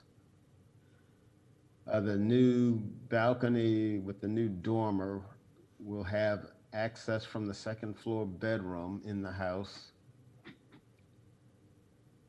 And the proposed balcony and dormer addition are located at the rear of the house and will not be visible from the street. You see the outline of the property located here. The zoning is residential single family 2. It's approximately 0.68 acres in land area. It is a contributing structure to the Northeast Historic District. It was built in 1936, according to the property appraiser and the Florida Master Site file. The existing house is a 2-story, wood-framed, New England colonial revival house on brick piers with wood weatherboard siding, featuring a salt box roof with 2 gable dormers, turned posts on the porch, and a wide frieze with brackets. The house has a rectangular plan type. The roof surfacing is metal, and the windows are double hung 6/6 wood windows. The porch has 3 bays and 4 turned columns on pedestals.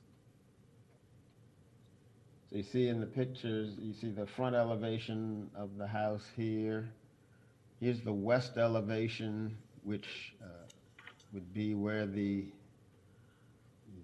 landing and the exterior stairs would be placed. And then at the bottom here are 2 shots of sample exterior stairs that are in historic districts in the city.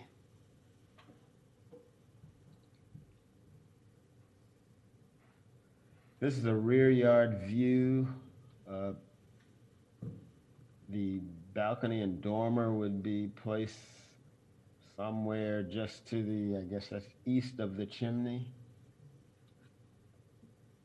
Here.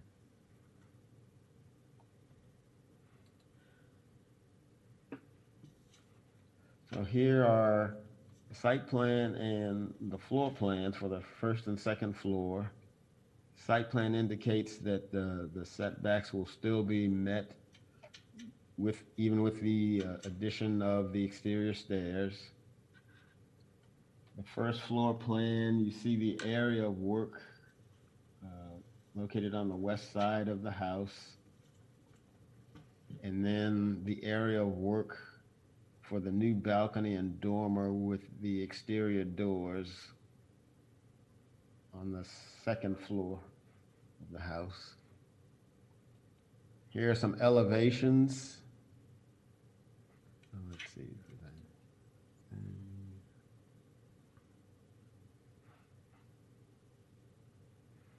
Go back. So the exterior stair would be a wood stair with railing, including a new wood frame landing aligned with the existing interior stair landing, and a new concrete landing at the bottom of the stairs. The new stair and landing total 114 square feet. Currently, a window is located where the wood frame landing would align with the interior stair landing. This would be replaced with a new 36-inch by 80-inch door with a center light, a new 36-inch high wood railing with pickets that have a maximum gap of 4 inches would be built on the wood frame landing, and 3 new 2x6 posts with composite trip wrap would also be built in conjunction with the landing. A new metal roof to match the existing roof would be constructed over the wood frame landing as well.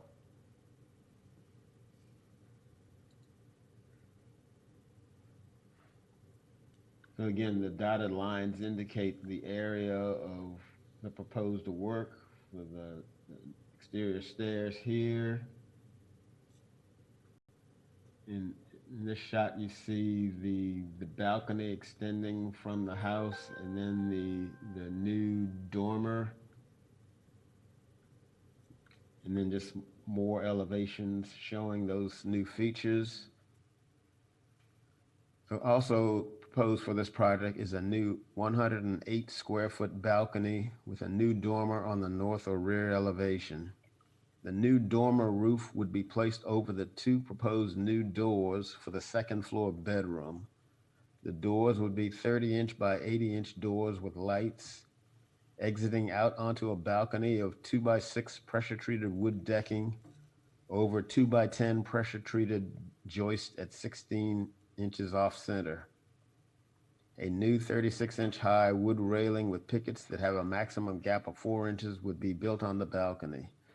A new metal roof to match the existing roof would be constructed over the balcony doors, and new wood novelty siding to match the existing siding on the house would be placed on the dormer. 3 new 2x6 posts with composite trip wrap would also be built in conjunction with the balcony. This proposed work is not visible from the right-of-way.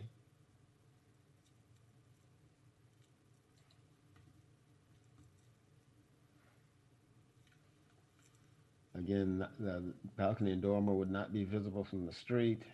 The new dormer should generally match the appearance of existing dormers, or if none are present, draw inspiration from the architectural details on the building, such as roof pitch, molding, or window style.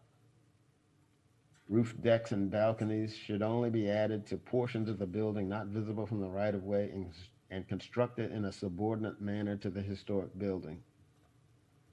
The dormer roof will be metal to match the metal roof of the house, and wood novelty siding will be used for the siding on the dormer, matching the siding of the house.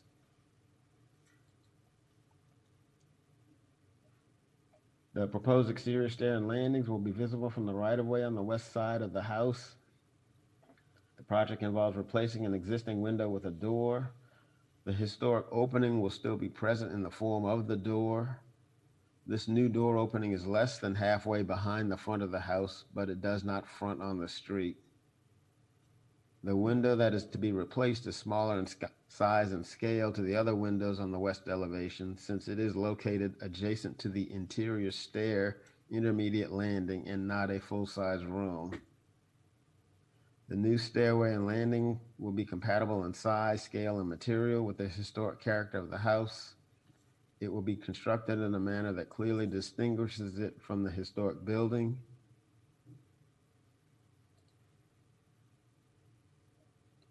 So the construction of the new staircase, as shown, will be consistent with Standard 9 and 10 respectively.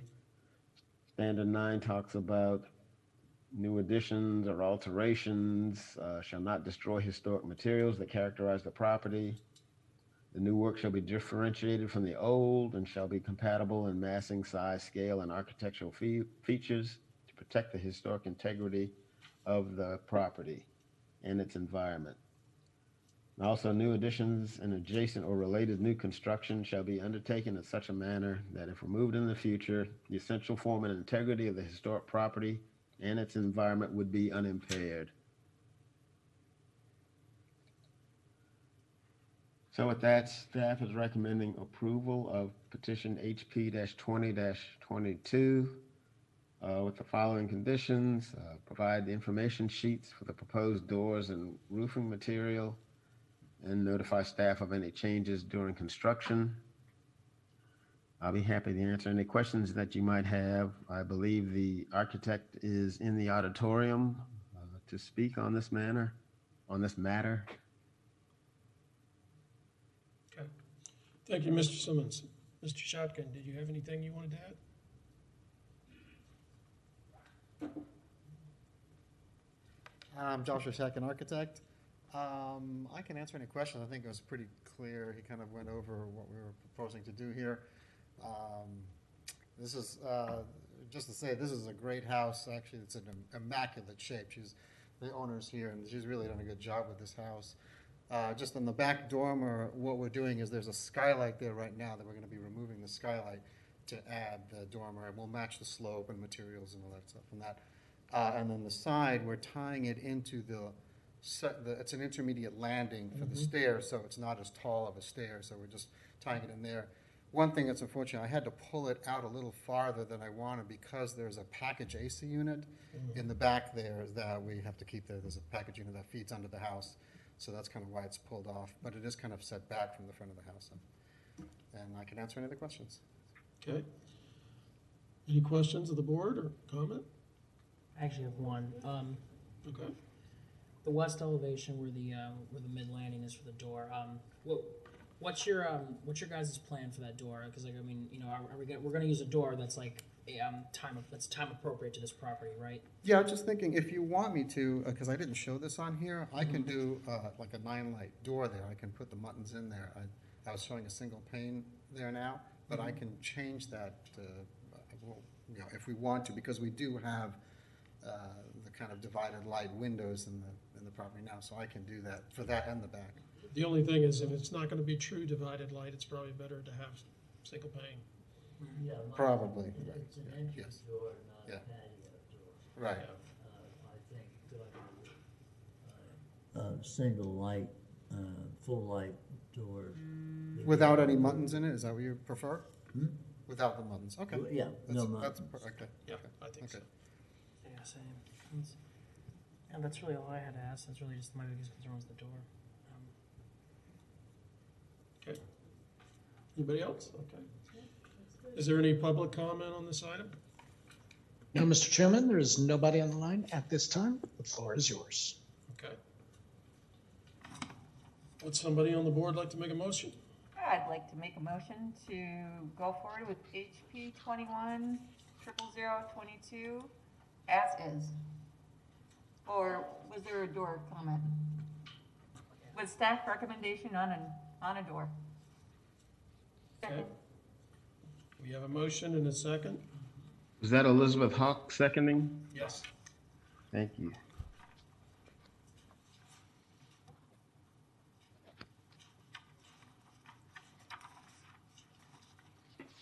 Okay, the roll call vote. Bill Warner, Aye. Michelle Hazen, Aye. Kyra Lucas, Aye. Elizabeth Hausauer, Aye. Nicole Nesberg, Aye. Elizabeth Hawk, Aye. Michael Hill, Aye. Jay Reeves. Aye. Okay, motion passes. Thank you. Good luck. Can't wait to see it.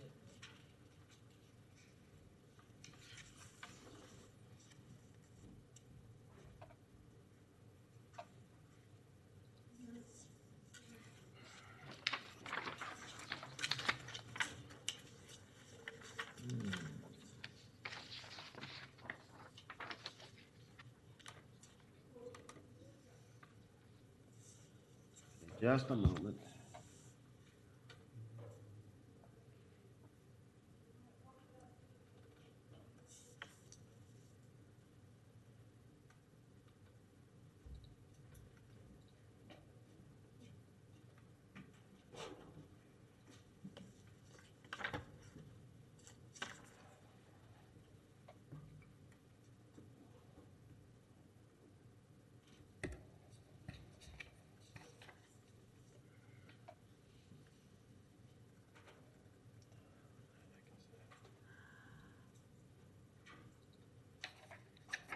It's just blows my mind. It blows my mind that we have 25,000 square foot. Okay. The next item under new business is petition HP-21-24. Lily R. Lewis, owner. Certificate of appropriateness to re-roof an existing duplex with a metal roof and add windows to the north elevation, located at 517 Northeast 4th Street. This building is contributing to the Northeast Residential Historic District.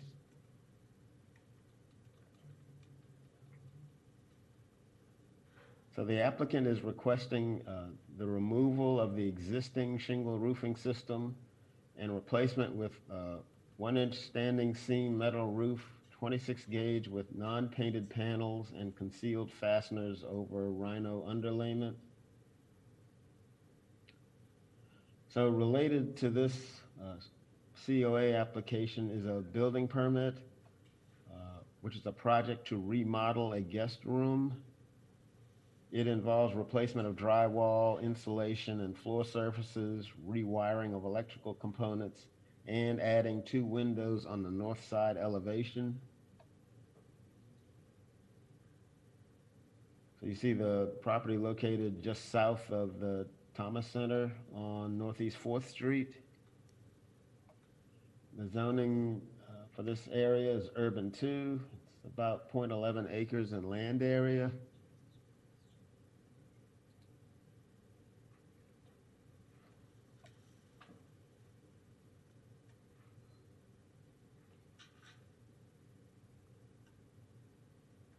So you see pictures here of the contributing structure, built circa 1922 per Alachua County, per the Florida Master Site file. So the property has it's residential building, has drop siding, wood frame vernacular house, the gable roof and a hip porch secondary roof structure, a brick pier foundation with concrete block infill, a brick chimney located on a lateral slope, double hung 1/1 windows and composition shingles on the roof. The wood porch has Doric columns and a plain balustrade. The house, according to the site file, represents a typical Gainesville dwelling of the 1920s, and the structure appears on the Sanborn map of 1922.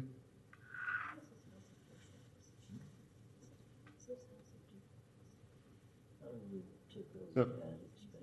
The proposed metal roof is a 26 gauge Galvalume TCM Lock 1 standing seam metal roof.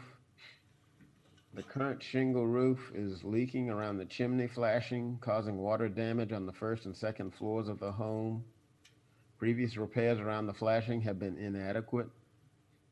The applicant is requesting the removal of the existing shingle roofing system and renailing the wood deck to code and replace with the metal roof systems with concealed fasteners over the rhino underlayment.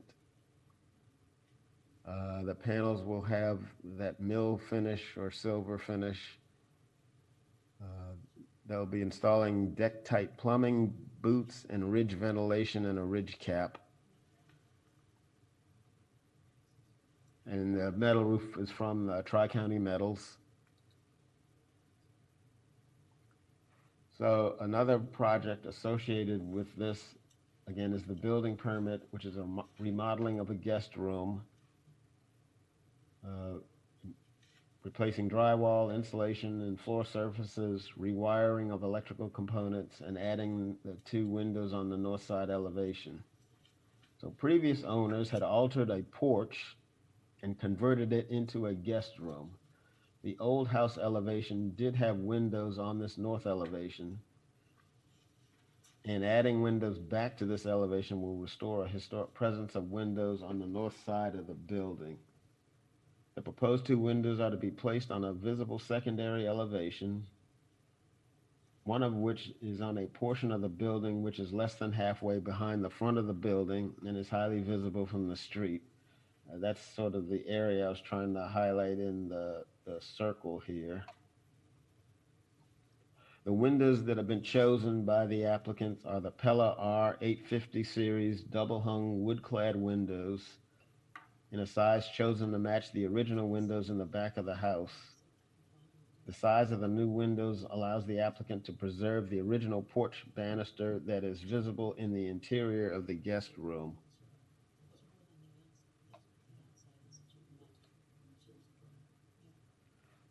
So here's some existing and proposed elevations and a floor plan for the work on the guest room. To the left here is the existing elevation where you have a couple of doorways but no windows. And with the proposed, you see the addition of a window here and then a smaller window to the right of this existing doorway. And this picture is from a photograph someone took in the early 90s. And you see, you can see at least the smaller window was in place back then.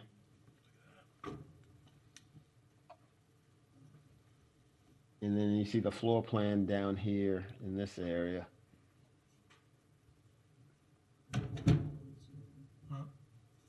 So the window or the product information, and is from the Pella Architect Series, traditional, the wood-clad windows.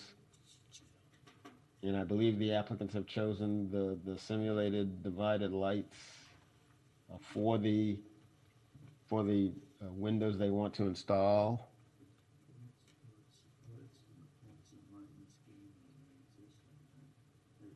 The proposal would remove the existing shingle roofing system and install a new 26 gauge standing seam style roof system with a mill finish from Tri-County Metals.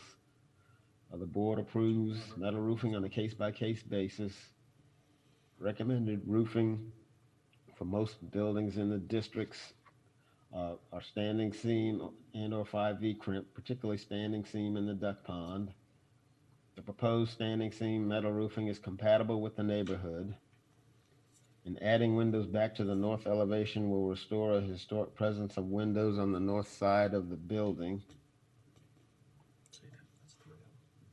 So with that, staff recommends approval of petition HP-21-24 with the standing seam metal roof system and the window additions shall utilize the simulated divided light grills for the grill pattern or actual divided light grills for the chosen window. I'll be happy to answer any questions that you might have at this time, and the applicant is on the Zoom line in case you have questions of her. Okay. Thank you, Mr. Simmons. One comment I have right off the bat is the new windows, they're gonna go on the north wall. Looking at the diagram provided by the manufacturer, when these windows are only less than 36 inches tall and 25 inches wide, when you put the moles and divided lights in, you end up with proportions that are not historic. They're more of a horizontal rectangle. And in this particular case, it might be better just to leave them out because the windows are really not tall enough to have true divided light or to have the proportional divided light look. That's my comment. I concur with that. The sash as presented in its in their respective proportions do not lend themselves to muntins at all.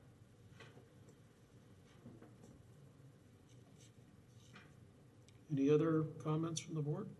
Is there an elevation of the north wall, the way it's going to look with the new windows in it? Did I miss that? Yeah, there is. Can you put that up, Jason, please? It's up now. It's right here. You just can't see it. It's very light. Oh, we can't see, you can't see it. Can't see shit. It's sideways too. Terrible. But if you look at the, Yeah, no, I agree with you. The proportions are weird. yeah,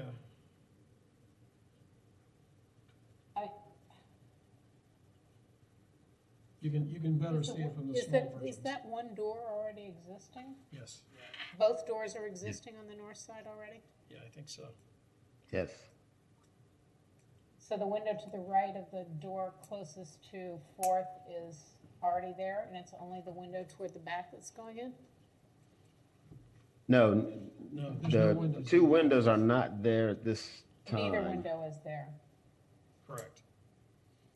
Is there a reason that they can't choose a window that can be longer? It'd have to be taller. Taller? That's what I mean. Not longer, I meant taller. To sort of balance the two doors? That's a relatively low head height in that addition. Yeah, because it was once a porch, so it's kind of low already. Okay. Plus, there's a kitchen counter in front of one. And then, I'm Lily. Yes. So the reason that we chose the height for that height for the windows is that on the inside of the guest room, you can actually see where, like, I think it's called the porch banister was. And it's a beautiful, like, heart pine banister. And so to make the windows longer, we would have to, like, cut through that and you know, do a whole new architectural thing. So we're trying to preserve, like, the porchiness of it. Okay. Yeah. Okay. And I think it's fine to leave the divisions out because your bay window in the front doesn't have them anyway. Oh, okay, so no grills, is that what you mean? Correct. Yeah, because they won't be the right proportion. They'll be the wrong proportion if we do grills. Okay, yeah, I was wondering if they were going to be kind of like too small of squares, and Well, horizontal squares versus vertical squares.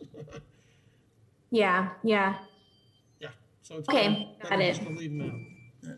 Other than that, it's fine. An additional comment for the benefit of all, this is a very narrow lot, and these windows are only going to be seen from an extreme angle, and you know, not be a dominant element.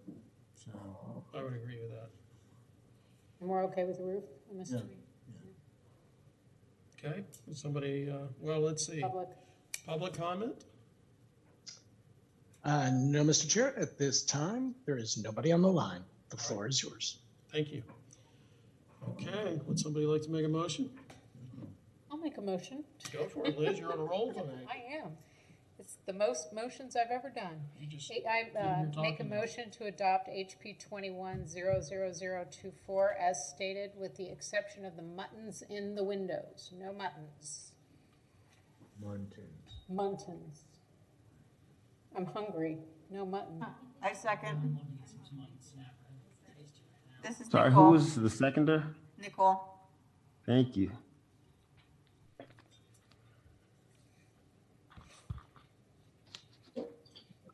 Okay, for the roll call vote, Michelle Hazen, Aye. Kyra Lucas, Aye. Elizabeth Hausauer, Aye. Nicole Nesberg, Aye. Elizabeth Hawk, Aye. Michael Hill, Aye. Bill Warner, Aye.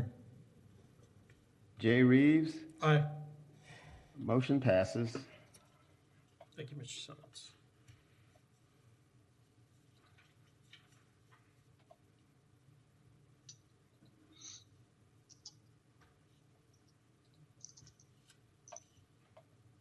Next one up is a house move.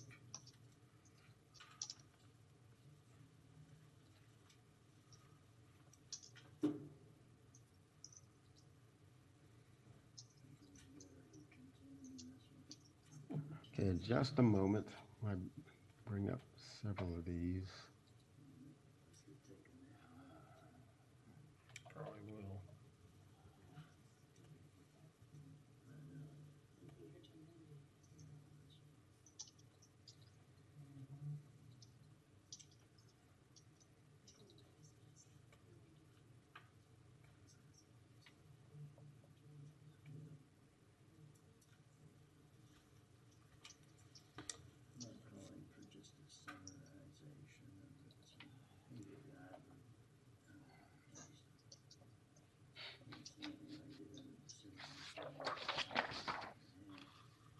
Okay, Mr. Chairman, the Yes. next item, or really the next 4 items under new business, they're all related. Right. Petition HP-21-25, Carrie Huffman, Florida House Corporation of Alpha Phi, agent for Michelle Ardern, Phi Sigma Sigma Incorporated owner. Certificate of appropriateness to construct a sorority house with a request for modification of the front building placement line located at 505 and 517 Southwest 10th Street.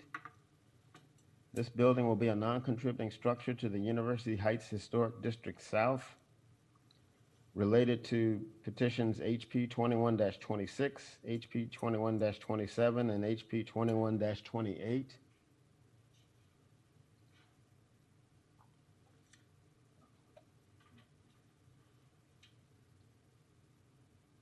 Mr. Simmons, is there a way to present them all together? Or not read 4 pages of stuff that we can read? Well, the new construction, which is up now, is separate, but the other 3 are together in one large PowerPoint. Okay, the other 3 are already together. Right. Okay. Is it appropriate with sunshine laws and everything, if we just read through this, since we've all had the agenda since Friday, rather than you having to read the whole thing, Jason? I'm sorry, I couldn't hear much of that. Would it be okay if we just read this ourselves, rather than have to have you go through the whole thing? Since we've had the agenda since Friday and we've had the opportunity to look through it all? Is that legally permissible? I have to read the petition into the record. Yeah, Okay. he's got Yeah, so he needs to read it into the record, but the rest can probably be abbreviated as you wish. Okay. Okay. Okay. For the sake of time. So this petition or this project involves the construction of an approximately 25,000 square foot sorority house for Alpha Phi sorority. It's located on the southeast corner of Southwest 10th Street and Southwest 5th Avenue. Two of the related petitions involve the relocation of two principal contributing structures within the development site. That development site includes the two tax parcels shown here, one at 505 Southwest 10th Street and the other at 517 Southwest 10th Street. This house or structure will be a non-contributing structure to the University Heights Historic District South.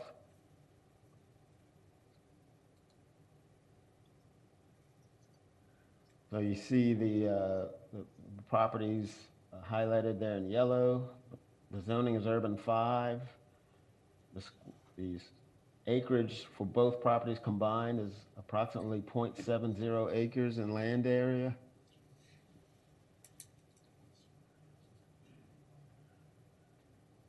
These are just some general property location shots. Now this is the house at 505 Southwest 10th Street. You see this is like the west elevation here, and you have a shot of the corner. Again, a better view of the existing structure looking at its west elevation. And then this is the rear of the structure.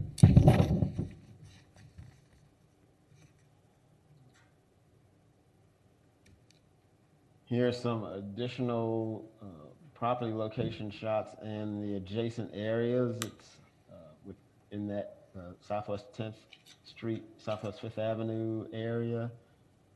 Here's a shot of the intersection. A few of you may remember the house across the street came before the board, I believe it was in 2015, to shift the house more towards the corner. It was for an anticipation of a multifamily development to be located adjacent to it, but the house across the street is one that has gone through the relocation process. You see a view looking east down Southwest 5th Avenue. This picture is sort of a view of the house at 517 Southwest 10th Street, which is also part of this development site. And some of this area will have the new structure. Here's a view looking north up Southwest 10th Street. This picture here is the shot of the adjacent multifamily structure located on the east of the subject property, right across the alley from the subject property here. And then here's just another view looking down Southwest 10th Street, looking south towards the intersection and just showing some of the nearby multifamily in the area. This is a survey showing the boundaries and also showing the outlines of the 3 existing structures that are currently on the house, including the 2 principal structures, and then the accessory garage structure, which is the subject of the 3rd related petition to this, which would be the demolition of this accessory garage structure. So the existing principal structure at 505 Southwest 10th Street is a 1-story period house from the World War I era, featuring pointed arch windows and diluted Gothic details as noted in the Florida Master Site file for the house. The structure is wood frame with a continuous foundation, an intersecting gable roof type, composition shingles, and paired double-hung wood windows. The exterior fabric is brick. The house was built in 1935, according to the property appraiser's office. However, the site file indicates that the house is located in the 1912 University Heights subdivision and is shown on the 1928 Sanborn map. The second house here at 517 Southwest 10th Street is a 2-story Tudor Revival period house that was a residence turned sorority and features asymmetric picturesque massing, cross gables with false half timbering, and the small paned multi-lighted window type characteristic of the revived 13th and 14th century English country house. The exterior fabric includes the half timbering brick and stucco with a lifetime Dutch lap asbestos roof surface. The site file for the house determined that it was a fine example of a Tudor revival period house. The contributing accessory structure is also on this property at 517, but it's not described in the master site file for the property. The house was, even though the property appraiser says the house was built in 1960, the Sanborn map shows it on the 1928 map, and the detached accessory structure is indicated as a garage. The site file indicates that the house is located in the University Heights subdivision of 1912, but was likely not built until the early 1920s. Brick is the primary building material on the garage structure, with 2 wooden garage doors. The roof type of the house is intersecting gables and the accessory structure has a shingle roof. Again, the roof for the Tudor house is the Dutch lap asbestos.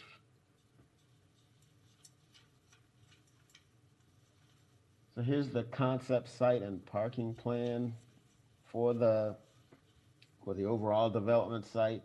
The new sorority house would be located here. Whoops. Go back. So the Tudor style house would be moved approximately to this location, while the house at 505 would be moved approximately here. We see parking along the alley on the east side of the development site. So this petition is related to those other 3 petitions as indicated earlier concerning the relocation of both principal contributing residential structures and the demolition of the contributing accessory garage structure on the property at 517 Southwest 10th Street. These changes to the existing structures on the property are necessary for the space needed to build the sorority house. The proposed new sorority house will be a non-contributing structure to the historic district. So here are a couple of elevations. At the top is the west elevation that would be facing Southwest 10th Street. And at the bottom would be the east elevation that would be facing the alley. The structure would be approximately 25,000 square feet. The building will be 2 and 3 stories in certain portions of the building in height, presenting itself as a 2-story building on the western elevation, a 2- and 3-story structure on the north and south elevations, and a 3-story structure on the east elevation. The house will include 26 bedrooms for a total of 54 students and 1 guest bedroom. The main entrance of the building will face Southwest 10th Street and will include 3 covered porch areas on the ground floor and an open porch balcony feature on the 2nd floor facing Southwest 10th Street. That's located here. The 3-story elevation on the east side features a covered patio that will be facing the alley on this side, designated as Southwest 9th Drive. The house will feature a foundation of spread concrete footings, with the elevation showing a church stone base on the north, south, and west elevation, and a stucco base on the east elevation. Selected materials include different siding materials, such as cementitious lap siding, stucco, brick, and cementitious shingles. Windows will be pre-finished aluminum with brick headers on the west elevation, generally 4/4 style. 2 circular pre-finished aluminum windows are shown for the north and south elevations. Black fiberglass shutters are shown for some windows on the west elevation, located generally in this area. Doors will be painted metal and glass French doors with a transom. There'll be aluminum railing, aluminum gutters and downspouts, fiberglass louvers, fiberglass columns, exposed wood rafter tails, painted wood brackets, and PVC painted trim.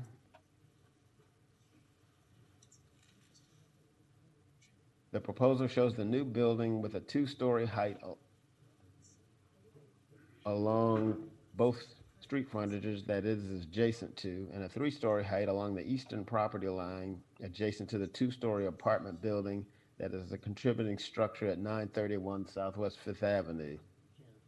The guidelines indicate that new construction should not be more than 1.5 stories taller than the contributing structure that is located within 20 feet of a shared side yard boundary. So even though 3 stories on the east, because you have an adjacent 2-story apartment building, it meets this guideline. So the next slide shows the north elevation, which is shown at the top here, and then the proposed south elevation down here.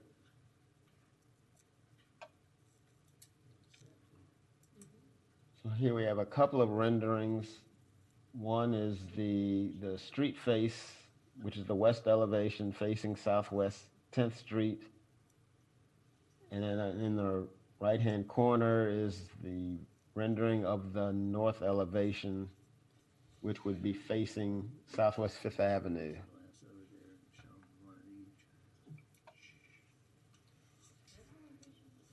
This is a view of the floor plan for the first floor.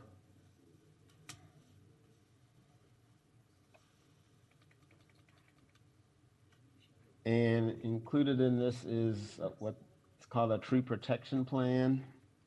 The applicants are requesting a zoning modification to the front yard building placement line from the 20-foot maximum required from the back of curb to 27 feet from the back of curb. The Urban 5 zoning district requires 15 feet minimum to 20 feet maximum from the curb on the front setback. This modification is requested to save existing trees. The applicants state that they believe that if the building is required to be placed at the maximum 20-foot setback, excavation for the building foundation will damage the root structure of the existing parkway trees, causing the trees to die. So they're requesting the setback increase from 20 feet to 27 feet to preserve the health of the existing parkway trees. The applicants believe and staff concurs that the proposed setback increase will not affect abutting property owners or the district. The setback increase is consistent with historic design patterns in the district. The setback increase will preserve the existing parkway trees, and the increase will not affect utility, stormwater, access requirements, and any other requirements related to site design.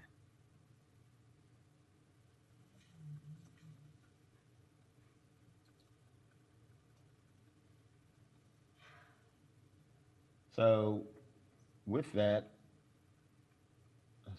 staff recommends approval of petition HP-21-25 with the following conditions. If the windows utilize the simulated divided lights grill for the grill pattern or actual divided light grills for the chosen window. Provide information sheets for the proposed windows, doors, and roofing material. Notify staff of any changes during construction. And also we recommend approval of the requested building placement modification from 20 feet to 27 feet. I'll be happy to answer any questions you have, but the applicants are on the line, I believe, and they do have a presentation to show you. Okay, thank you. Let's go ahead and see the presentation. Okay, give me 1 second. This is Craig Brazier with CHW. Give me 1 second to share my screen.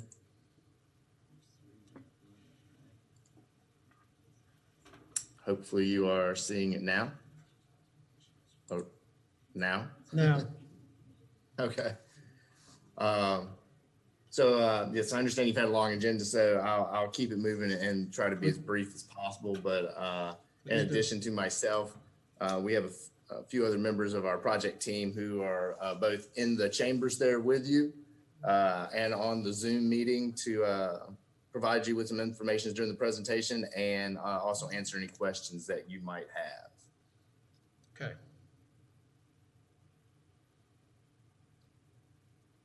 As Mr. Simmons laid out, there are 4 separate applications. However, they're all tied together and interrelated.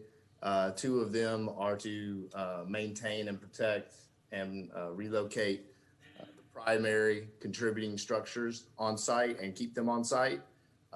There's one to remove an accessory garage structure, and then there's one to construct the new building.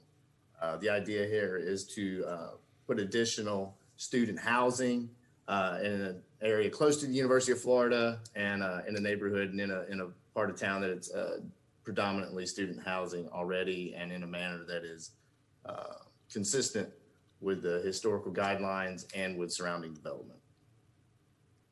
Now I would like to introduce Carrie Huffman, who is the applicant, so that she can give you a brief overview and some information about their organization.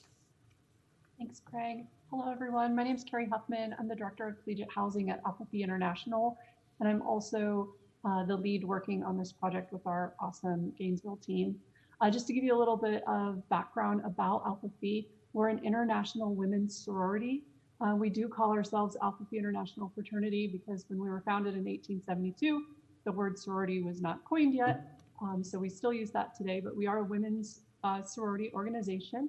We have over 170 chapters across the United States and Canada, and we have over 250 alumni members. We were invited to start a chapter at the University of Florida by their campus administration and local sorority umbrella organization of Panhellenic in 2018. And we have been trying to secure comparable housing to the other sororities on campus since that time. And so that's why we're looking at this site, which is relatively close to Sorority Row and 2 blocks away from, I believe, Kappa Alpha Theta. We currently have about 230 members who are students at UF in Alpha Phi's chapter here. We are a nonprofit organization. Though I work for Alpha Phi International, this house is being built by the local Kappa 8, we call it Kappa Eta chapter of Alpha Phi House Corporation. So they're a 501c7 nonprofit organization. We're not like a traditional, I guess, landlord that makes a lot of money or any money really off of this facility. But our sole goal is to provide a safe, competitive housing environment for this sorority chapter on campus. And we are currently the only sorority at UF without a house. And so that's really what our task is here and what we're going to present to you today. Okay, thank you. Thanks, Carrie. Here's a map of the historic district outlined here in purple, and you can see where our site is located within the historic district. We take a closer look at the site. You can see that, as Mr. Simmons pointed out, Southwest 5th Avenue to the north, Southwest 10th Street to the west, 6th Avenue to the south, and then the north-south running alleyway there along our east boundary. In this area, you can see the structures that remain on site that are to be relocated. You cannot really see the garage structure. It's hidden from view most of the time. It's back on the alleyway. So now I do want to introduce Mr. Dart Davis, who is the project architect, and he's there in the chambers with you. So Dart, I will move on through the next slide so you can demonstrate the architectural elements and the materials from the surrounding neighborhood that you incorporated in the design, as well as some of the other features of the site. Okay, excuse me. Again, I'm Dart Davis, the architect on the project. When we started this project, it was our intent, knowing we're in a historic district, to design a building that blended in with the character of the neighborhood and one that looked like it had been there a while. And these are some pictures of, as we walked around, we learned about the historic district and some of the elements we picked up on. We were looking at building materials, architectural components and features, as well as colors. And you can see in this slide, I know Mr. Simmons showed some, but this wood brackets, the brick, the cementitious lap siding and shingle type cementitious siding, the church stone. There's upper left, there's some round columns and some square columns. And the lower right, the kind of board and batten type shutters. Next, go ahead, Greg. Again, some more similar photographs. Most everything we saw had gable roofs, so that's why we stayed with gable roofs. Again, more church stone. All of these buildings here have steps. We're elevated 24 inches at the minimum on the entire project. Okay, go to the next one. So again, lap siding, exposed rafter tails. These are some of the features that we had as well. Okay, Craig. Okay, the next one is, again, just a layout of the site. I think Mr. Simmons did a good job of describing it. Here are the two existing primary residential structures that have been relocated. This is the footprint of the new structure facing Southwest 10th Street. So I'll move on, Dart, to the elevations. Okay. Yeah, Mr. Simmons did a real good job. He basically identified all the materials that were that are on the building. This is the top there is the Southwest 10th Street, and the bottom is the alleyway on the eastern side. So I think we'll go through these fairly quickly, Craig, and go to the renderings. Again, these are the two elevations that Mr. Simmons went through as well and talked about the different materials on the project. So basically what we have, and it's a little easier to visualize it with this slide, but we are using brick and stucco. The center element there is stucco, two different colors, and those are exposed brackets at the top. That'll be either wood or PVC, depending on budget. The windows are all single hung and fixed metal clad wood windows. And the doors are as well. They're metal clad.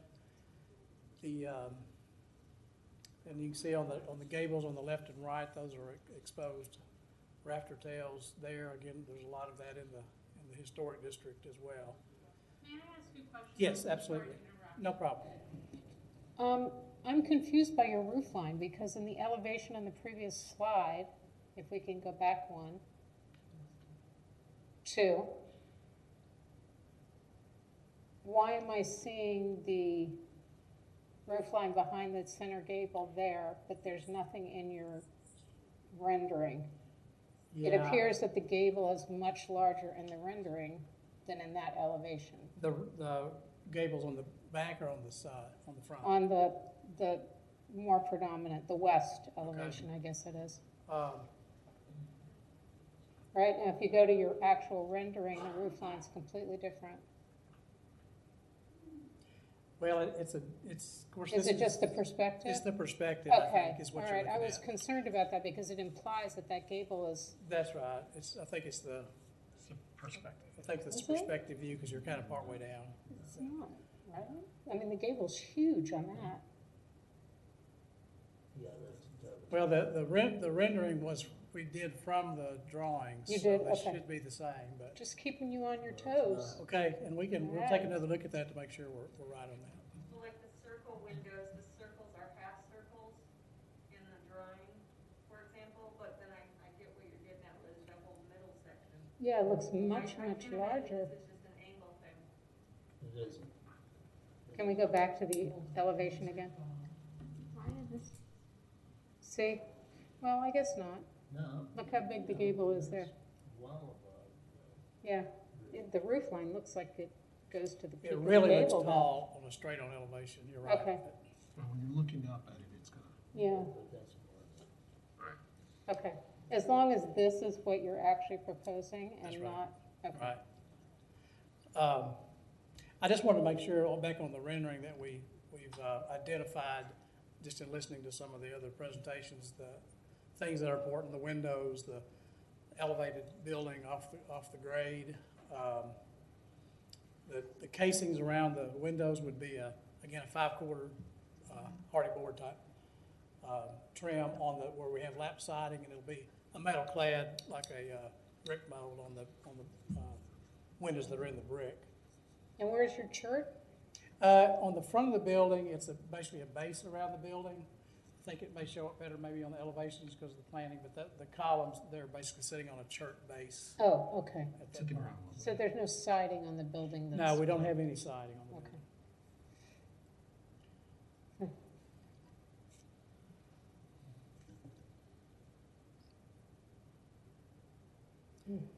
And then again, on the side elevations, we tried to use different materials to try to break up the elevation and to add interest to the project, and the voids with the porches on the sides as well, to kind of break that up.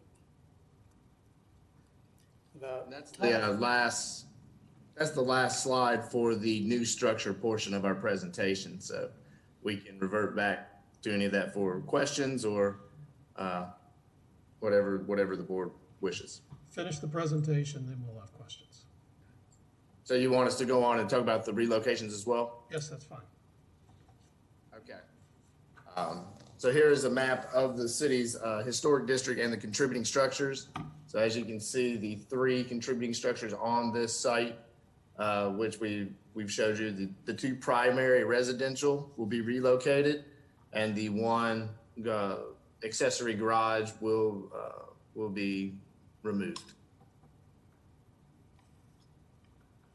So this is the first single-story brick residence. Some pictures similar to what Mr. Simmons showed you. Then moving on to the Tudor structure. Picture of the front, and then as well as the back. And then there is a picture of the accessory garage from the front, side, and rear. Here is a map demonstrating the current location of each of the primary contributing structures and then where they will be relocated. As you can see, the Tudor will remain facing 10th Street and just slightly be moved a little up and to the southern end of the site. The single-story brick house will be relocated from the northern end of the site, reoriented towards Southwest 6th and moved to the southern end of the site to make way, obviously, for the new structure. And again, here is that layout, which demonstrates what all the applications come together to achieve. And this is the same map that Mr. Simmons showed. By requesting the slightly additional setback for the buildings, it allows us to preserve existing trees that are already on the site, which will also help maintain a consistent feel with what's there today, in addition to keeping the existing structures and providing a structure that's architecturally compatible with the guidelines and the surrounding neighborhood. This will also make it seem like less of a change to the site. We provided some information here on the criteria for relocations. By maintaining the buildings on site, we're trying to preserve as much of the historic character and aesthetic interest as possible. There are definite plans which we shared with you for the area where we're relocating the buildings from. We are confident that the buildings can be relocated on site without damaging them and their physical integrity. And there again, like I said, by maintaining the primary contributing structures on the site, we're making every attempt we can to remain compatible with the neighborhood. Here are the criteria for demolitions. Again, what we're proposing, I'll just kind of summarize here. What we're proposing is, the removal of the accessory garage structure. This on its own, our team just does not feel that it has much of a contributing factor without the primary structure, which is most important, which is what we're preserving. the accessory garage is located back on the alley.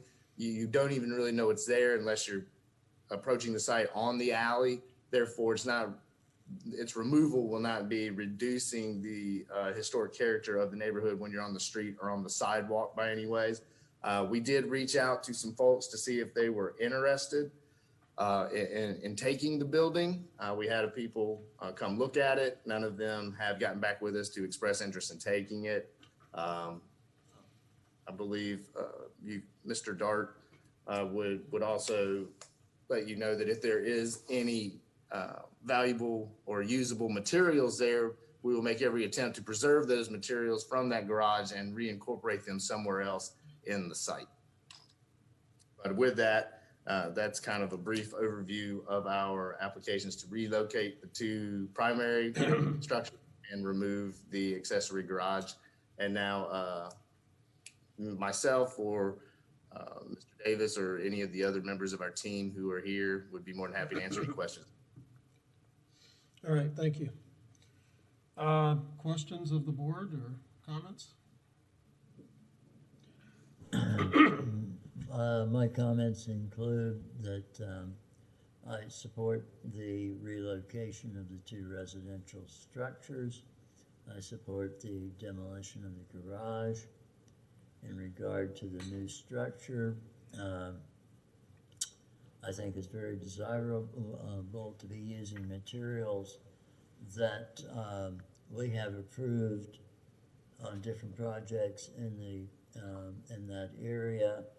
However, I think the project would probably be visually more successful if you were not trying to use all of the materials that we have approved in that district.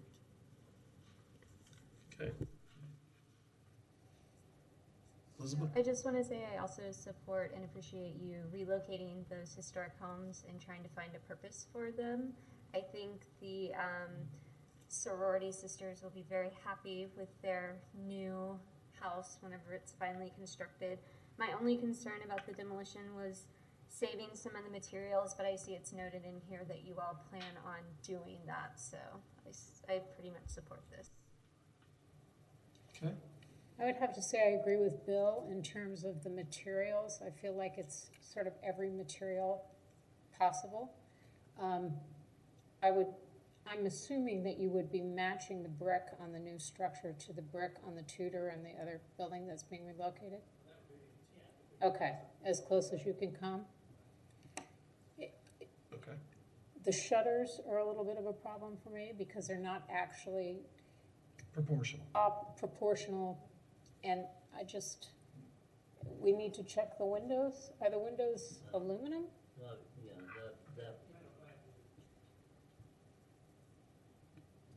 pardon me, are these aluminum clad or aluminum? And what the substructure is wood?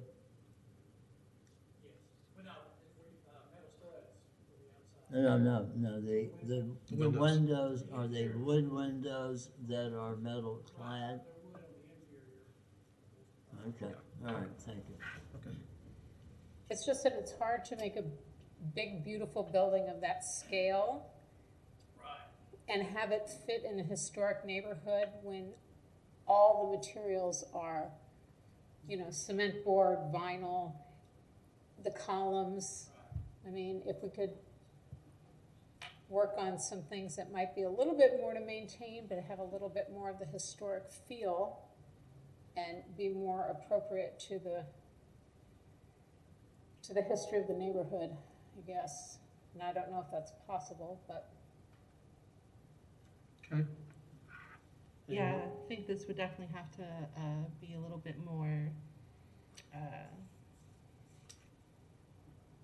cohesive of a design before we could approve it. But I do want to say that I love the church on it, and I think that should definitely stay. You like the what? The church. The church base. Oh, yeah.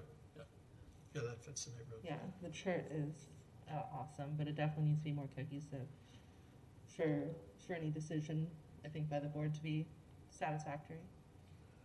Okay, I've got some comments also. The front reads fine, the rear reads fine for what it is. It's a sorority house. It's supposed to make a grand statement. However, we get around to the sides of the building and it looks like other buildings put together. It looks like apartment buildings and other things. It doesn't even look like it's part of the same building. I think you really need to simplify the materials, lose the siding, try to make it more look like it's all one building, I think. And because I think what you've done is pick up a lot of our apartments, which try their best to make themselves look small by changing materials ad nausea. And that I don't want to see on this building. I think you could simplify this building and keep more consistent materials, you'd be fine. The shutters, I kind of had an issue too, because they don't really fit the window openings, so we just assume you not have them in that case. Okay. Or have them fit. Or have them be proportionate. Well, you can't do that with double windows. True. Yeah. Okay. You can't do it when you have double windows. You could do it on single windows. Yeah, yeah. But you know, be as authentic as possible with your design. And like I said, it does get a little schizophrenic when it gets to the sides, and I think that's where it could be improved. But you're on the right track. The two buildings, Jason, you may be able to answer this for me. The historic structures.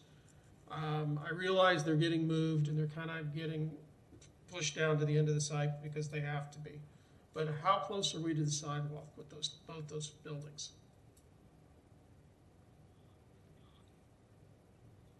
I think you're at least, I think it's in the staff report. I think the building placement requirement is 15 feet minimum from the back of curb to 20 feet as the maximum. Okay. But I think they're showing more than that. For the relocated buildings? I think they're further back, and I had somewhere in one of the staff reports, I had suggested that you may want to approve a modification of the setback. Yeah. Because I think what they've shown is further back than 20 feet. I know for the house that they're moving from 505, that's going to front on 6th Avenue, I believe that's closer to like 25, 26 feet. Okay. That would be measured from back of curb. Yeah, I'm looking at for back of property line, but you're right, there's a lot of real estate in front of the property line. No, they're fine. I mean, further back is nice. Okay. I did have one question, if I could ask of Sure. The three of you, Mr. Warren, Mr. Reeves. The cohesive design you're talking about, are we primarily talking about if we worked on the north and south elevations where we have really several different materials, the siding and the brick? Yeah. Are you okay with the front having the stucco in the middle and the brick gables on the sides for the front part? If you could. You're going down the road here. No. Okay. I would agree. If you can add more brick and make it just feel heavier, it just feels, as Jay says, light and sort of put together. Well, keep in mind that second floor is sitting out on top of those columns, and brick never looks good sitting on top of wood columns. Yeah, that's true. So those indentions between the two wings, that would be the place to put the brick. Right, that's what I meant. Yeah, just to give you a little bit more of the red brick going on, and no, I think the fine is this intersection is okay. It's more the ends that I had. Okay. That siding just doesn't belong on the building, and like I said, anything you can do to kind of simplify those ends so that they don't look like a bunch of buildings stuck together, because that's what our apartments look like. We don't want this looking like an apartment. Yeah, May I make a comment? I think part of the reason that I believe that we're in several other districts. Craig, you may be able to speak to this more. And our understanding is that in order to get the bedroom count that we need, we have to make the building appear as if it looks like several different buildings or something like that. So part of that design was intentional so that we can pass you all, but then we also have to pass the city in The zoning ordinance. district, zoning district.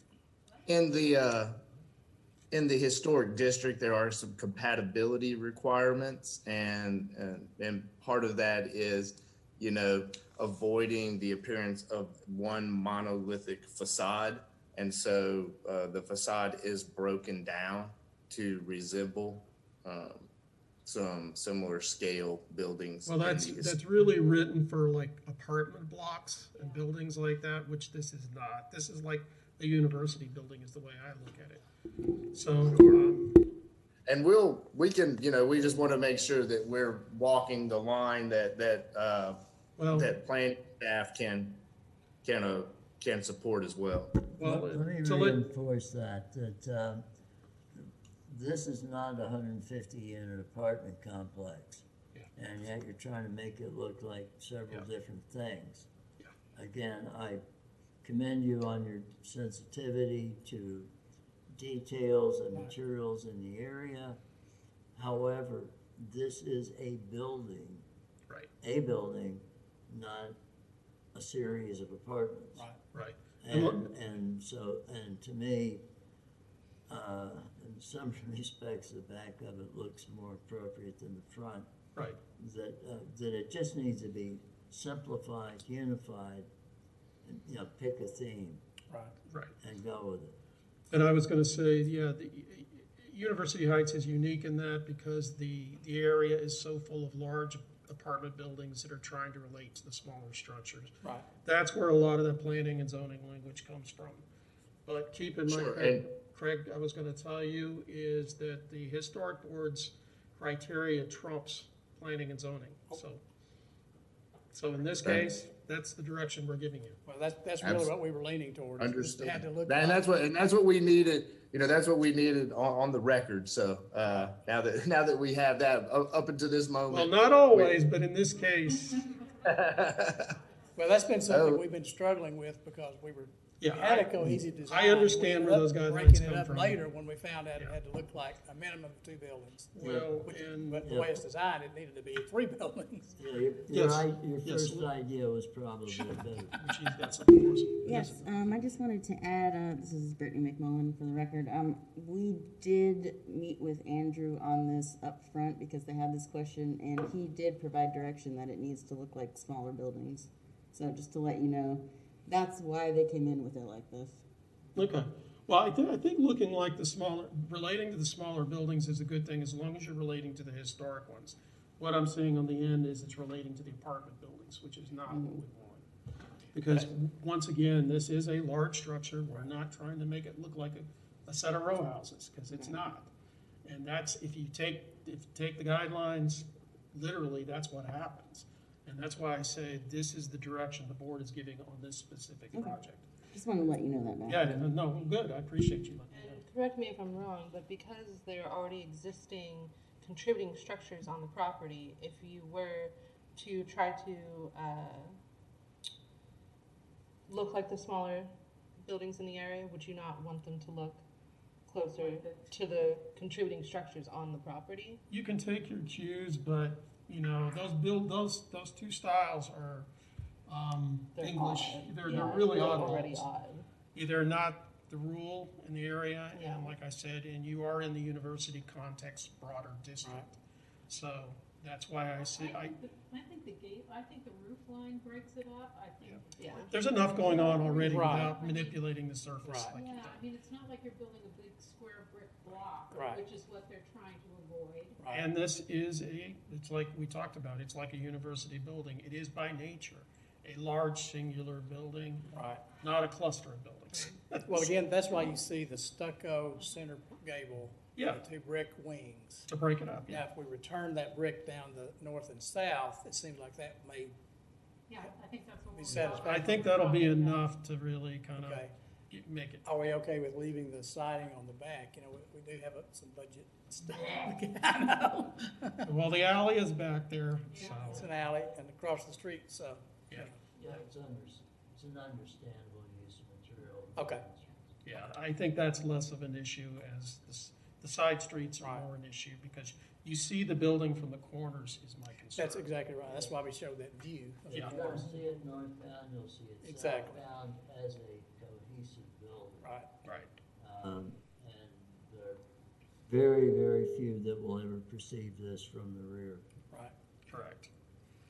Well, I think it's a pretty easy fix for us on the north and south. Mhm. The materials, it doesn't affect my floor plan, so. Yeah. So Right. that, Sure.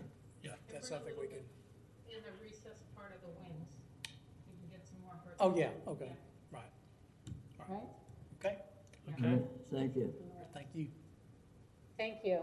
So are we, looking at? Oh, wait, are we doing the, moving, but not the moving building and until we demolition? get? Yeah, we got to vote on this. Continuing this? Yeah. No, we're voting on it. Are we voting or do we? Voting this to is a new approve the drawing? relocations and those comments to go forward with. You don't want to continue the main building and see a final drawing? Well, we're The asking, building is different. we're asking for changes on the ends of the building, is my concern. is Yeah. that, So I would say we could approve the moving and the demolition and. What kind of a, Brittany, you may know the answer to this, what kind of a schedule are they on? I'm not sure. You probably want to ask the applicants that. But I will say, if you wanted to continue this item, once the next items come up, you can still approve those, or continue, either way. But yeah, we might want to hear from the I think we should applicant on. provide them with a clear picture that we're good with the relocations. Yeah. We're good with the demo. Mhm. We would like to see the building. Yeah, I'd like to see the building. I'm not- Exterior. Yeah, I think that's gonna be the best course of action for us and you. Gives you the chance to bring us back the elevations and get our final blessing on it, but we'll get the rest of the project moving. And with. Mr. Chair? Yes, Mr. Chair, this is Pete McNeese. I'm a community member, and I'm asking if there's going to be an opportunity for public comments before you vote. yes, there will be. Yeah, we're heading there next. And with this new round of drawings, I don't know if anyone else noticed this, we only have the first floor plans. I'd like to see all of the floor plans in the next drawing set, if you could. Thank Okay. you. Is there any other board comment at this point? Okay, all right, now, public comment. Do we have anybody online? Pete? Peter? Yes, I'm online. Let me try sharing my screen. Okay.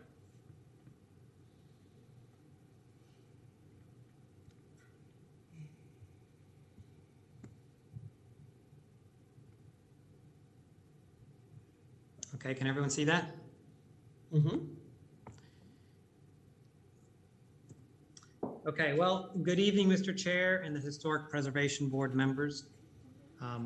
It sounds like everybody's really enamored with this project, but I think there are some things that we're overlooking, and apparently I'm here to be the contrarian view tonight. My name is Pete McNeese, and my wife and I live in the University Heights Historic District. Just for some background, I'm a builder, a civil engineer, and a real estate broker. And I've spent over 13 years building compatible infill developments in this specific community while renovating over a dozen historic homes. I'm absolutely pro-development, but I'm also pro-historic preservation. For some context, I'd like to point out something that, while outside the purview of this board, demonstrates the impact this project will have on the neighborhood. The above heritage oak will be cut down to make room for the relocated contributing structures. Maximizing a building's footprint shouldn't be the only consideration in these development projects, and 3 student housing projects within 2 blocks of this site were able to incorporate their heritage trees into the design. This is Taylor Square, which is 1 block south. Solaria, which is 2 blocks to the southwest. And Estates at Sorority Row. So clearly, development can occur without destroying the very few heritage trees that remain in University Heights. The concern I'd like to raise with this board about the sorority is the massing that will occur along Southwest 10th Street and Southwest 5th Avenue. At 25,000 square feet, the proposed building is almost 10 times as large as the 2-story Tudor home that's on that lot. In my opinion, It's the architectural equivalent of parking a Carnival cruise ship at one of our historic seaside towns like Cedar Key.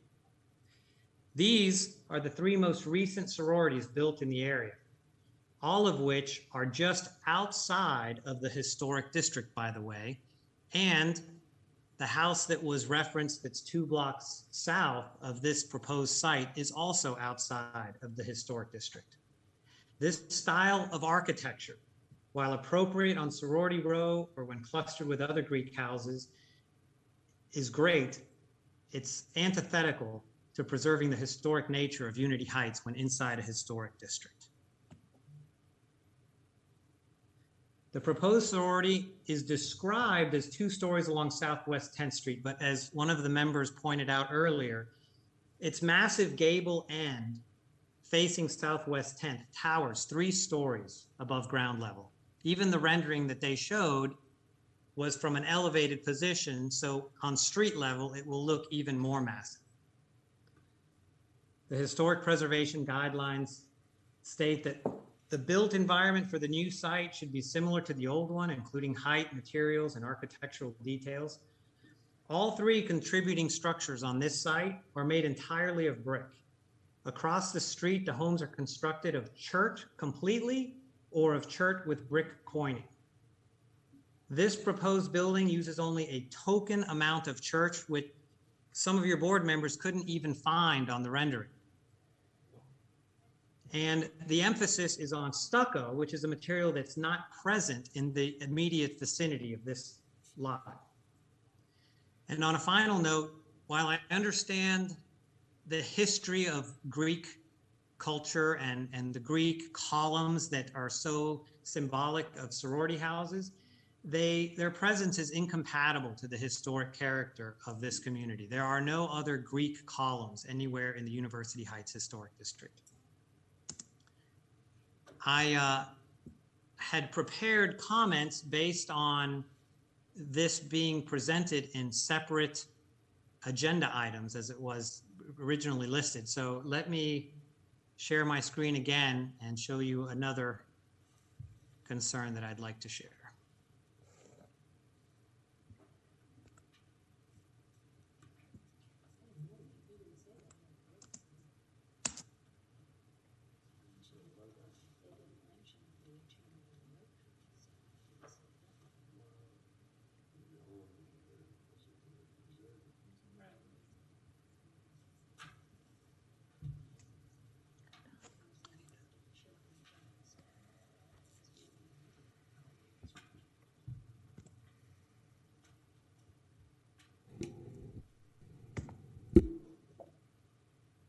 Can't get back. Here we go.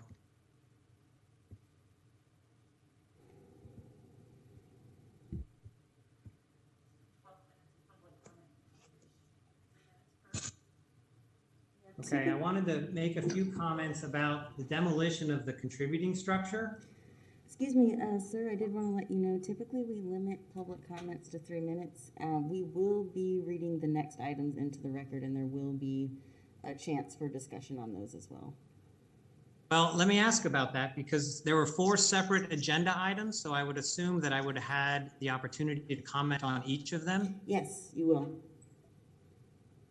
So I'm not sure what you mean. Do you want me to stop or may I continue?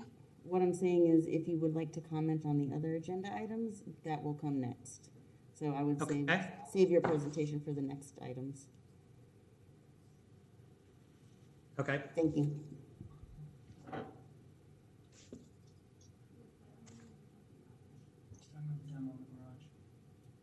Well, I mean, the first part.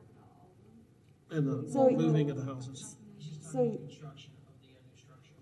time we try to pass an item, he gets his 3 minutes? Yeah. Yeah. Yeah, so I mean, you can discuss it as a whole, but all I'm saying is we have to read the next items into the record as well. So there will be a chance for public comment at each of the next 3 items. We don't necessarily need a presentation on the next 3 items separately. But Jason's just gonna read the short synopsis into the record. that was gonna be my suggestion. Okay. But I'll say that once we get there. But my question is on this one, if it's gonna be continued or whatever, should that be done at this point? I'm sorry, say again?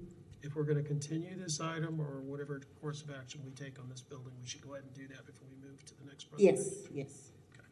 All right. Yes, so, yeah, if there were any other comments on this item in particular. Entry 21 of 25, move to continue.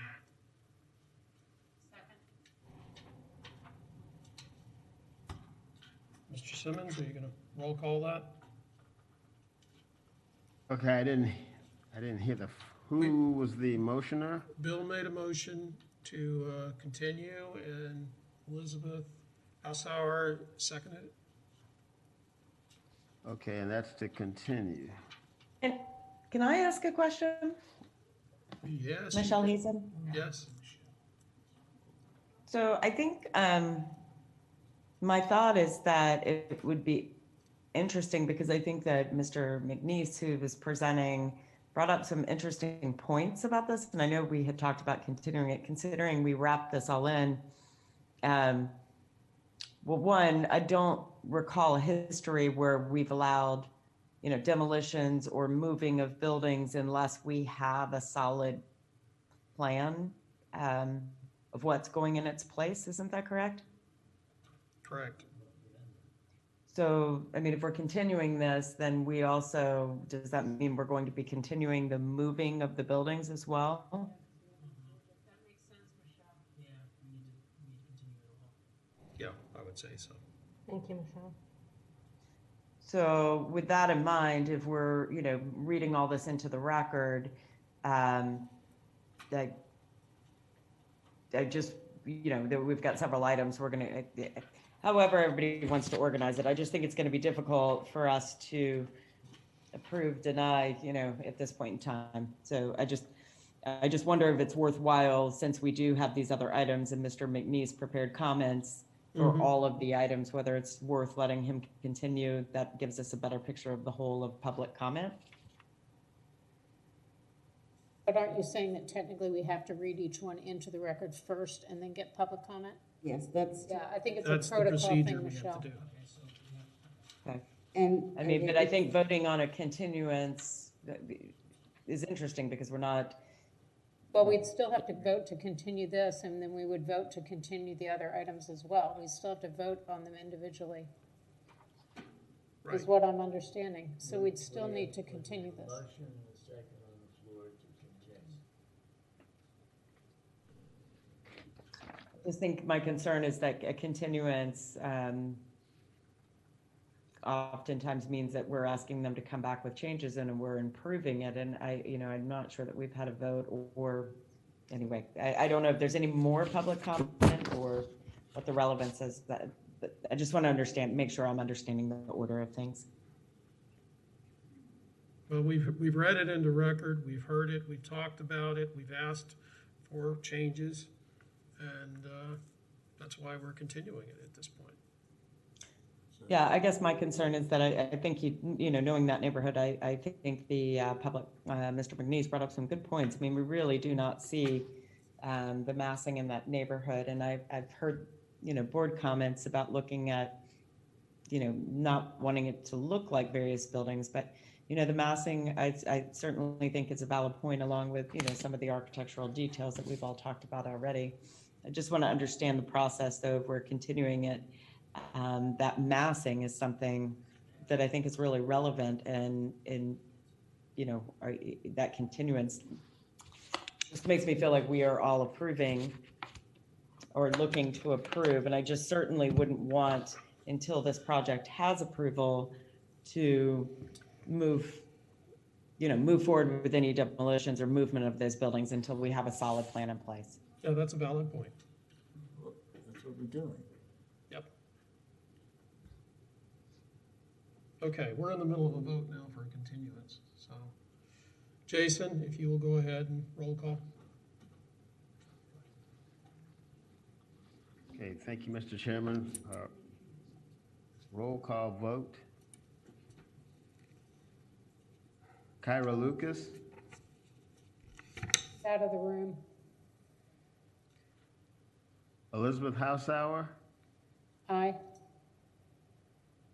Nicole Nesberg, Aye. Elizabeth Hawk, Michael Hill, Aye. Bill Warner, Aye. Michelle Hazen, Aye. Jay Reeves. Aye. Okay, motion passes. So Jason, on these next items, since we already kind of know the history and background, would you mind just reading that first part, so that you can read the request into the record? But if the board chair, agrees, it sounds like maybe you don't need to hear the project description? No, Okay, so Jason, we if you, got that. if you could just read that first part into the record, I don't think we need a presentation on these next three. Great. All right. So the next item under new business is petition HP-21-26. Carrie Huffman, Florida House Corporation of Alpha Phi, agent from Michelle Ardern, Phi Sigma Sigma Incorporated owner, certificate of appropriateness to relocate a single-family dwelling from tax parcel 13157-000000 to tax parcel 13156-000000, located at 505 Southwest 10th Street. This building is a contributing structure to the University Heights Historic District South, related to HP 21-25, HP 21-27, and HP 21-28.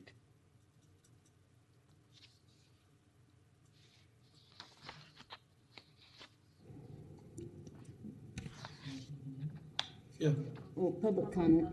we gotta do public comment. I have a question now, because this is about the moving. Where's this live oak tree that Peter's talking about? On the site plan. It's located, I think, where the brick house Is there any way to relocate the houses so you're not taking that tree down? I've got to talk to the mic or just go over. I've got a mic right here. This is the, oh, he does, okay, okay. Yeah, you have to go up there to speak. Sorry, it's complicated. I think it shows up on that previous Zoom survey of the trees being located. Jason, do you have a slide that shows where that tree might be located?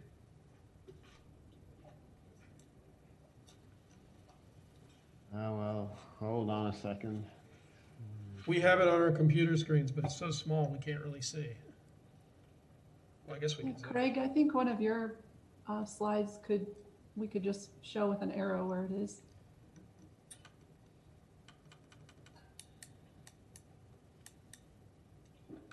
Yeah, give me 1 second to get back to it as well. It's a race, Jason. I don't know what slide I have that would help. Yeah, you can't read it on what we have.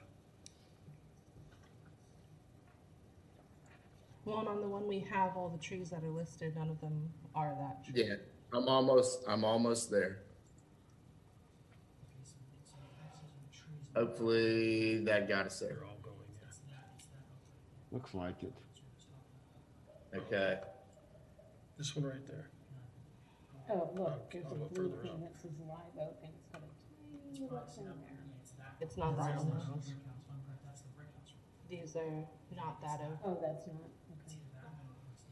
okay. Can you point out on the site plan where that live oak is? Or, I want to say it's the one that went 0.5, right? I think it's there, but I want to verify because it is a tree survey. Yeah, it's where the houses are gonna go. Oh, so it's where the house is going to be, so then it's that one, yeah. It's probably that one.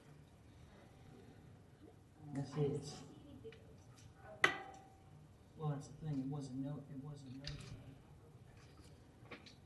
That's the Liz, it's not next to the house, it's where the house is going to be moved. So that'd be down there on, you're giving me this one right there on 6th Avenue. the site plan of where the new houses are gonna move to. Yeah. As much as I appreciate saving trees, I'm not sure this is part of what we do. That's what I was just about to say. Yeah, this is This is for planning to do.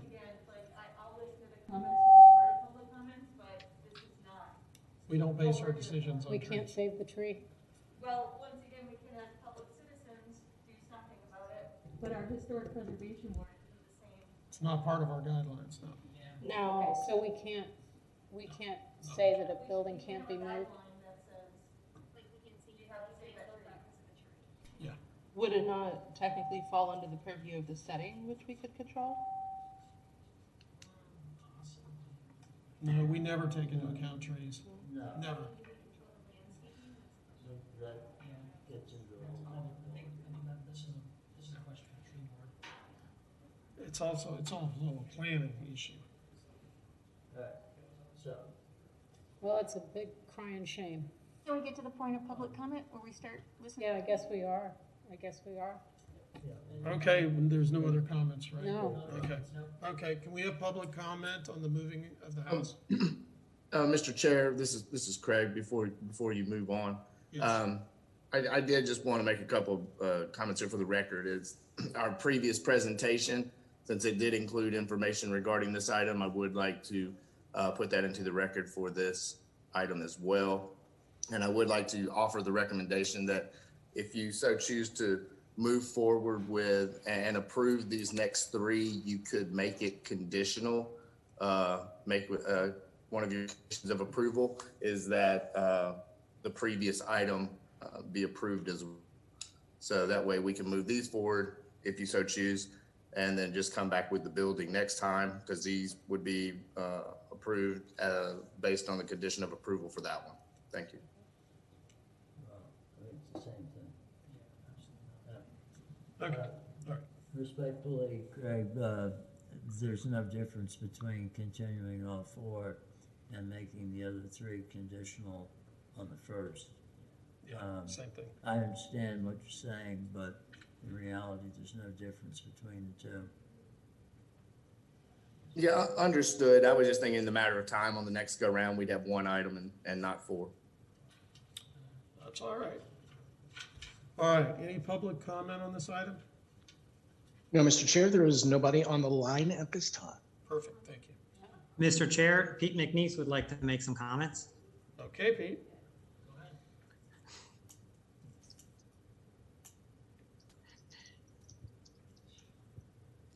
I'll keep them brief, and perhaps what I should do is share my thoughts on the demolition of the contributing structure and kind of my summation comments, and just do them all right now instead of trying to split it up in the interest of brevity. But I specifically wanted to talk about the contributing structure that they're proposing to remove. And back to some context, my wife and I bought a historic home in this district. We saved for 10 years until we could afford to renovate it. And then we spent 2 years carefully restoring this contributing structure, primarily because we did the majority of the work ourselves. But my wife and I still live with drafty, noisy, energy inefficient windows because this historic board was so concerned about maintaining the historic character of this community that I was not allowed to have the windows replaced. So thousands of dollars and hundreds of labor hours trying to make those windows operable. And now we're considering approving the demolition of a contributing structure simply because it's inconveniently located. Like, those two decisions seem completely to contradict one another. The applicant claims that this structure is in poor condition, and all I can say to that is, of course it is. It's 100 years old. It's also a garage, which means it has 3 walls and a roof, neither of which appear to be in an unrecoverable state of disrepair in these photos. And to add insult to injury, a contributing structure whose sole function is to park a couple of vehicles is going to be demolished to make way for 2 spaces for them to park vehicles. The loss of this structure diminishes the community and should not be allowed. The developer will absolutely find a way to incorporate this into their design. Now I'm going to make some closing comments. Okay.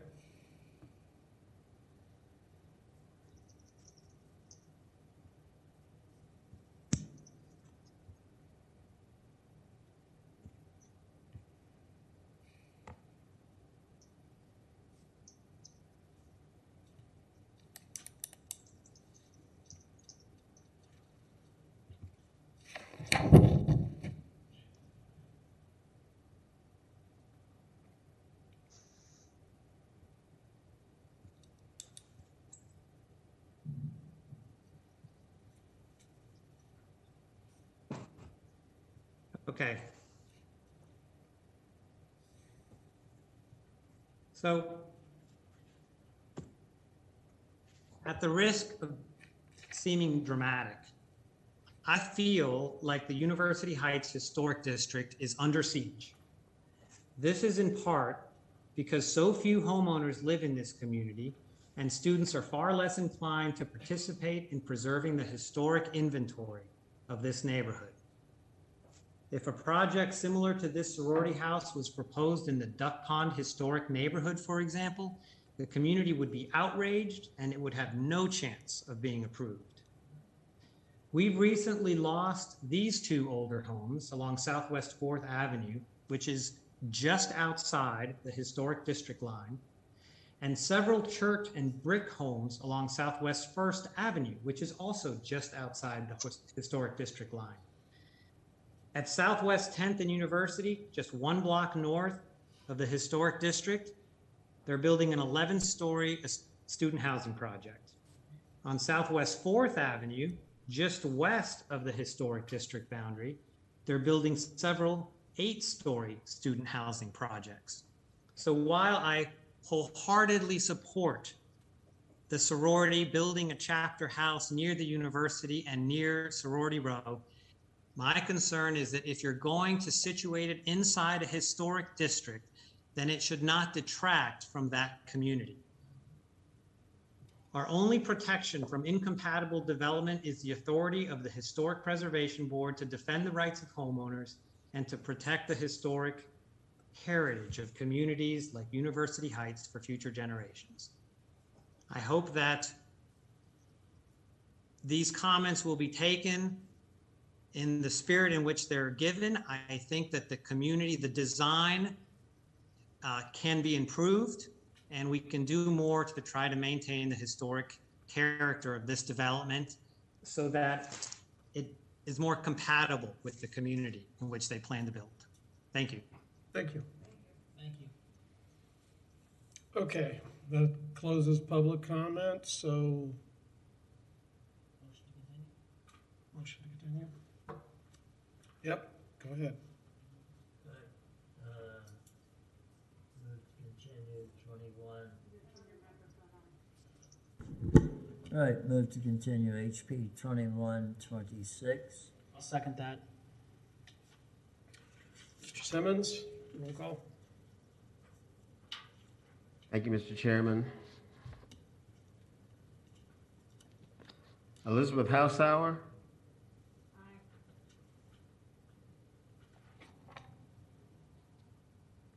Elizabeth Hausauer. Aye. Nicole Nesberg. Aye. Elizabeth Hawk. Aye. Michael Hill. Aye. Bill Warner. Aye. Michelle Hazen. Aye. Kyra Lucas. Aye. Jay Reeves. Aye. Motion passes. Move to continue HP 21-27. Well, has it been read into record yet? Let's move with that one.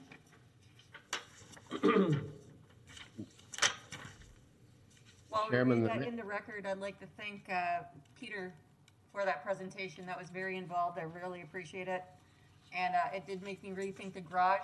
We might talk about that more in the future. And anything outside the historic district is outside our purview. Absolutely, Peter. Thank you so much for your time. I really appreciate the presentation.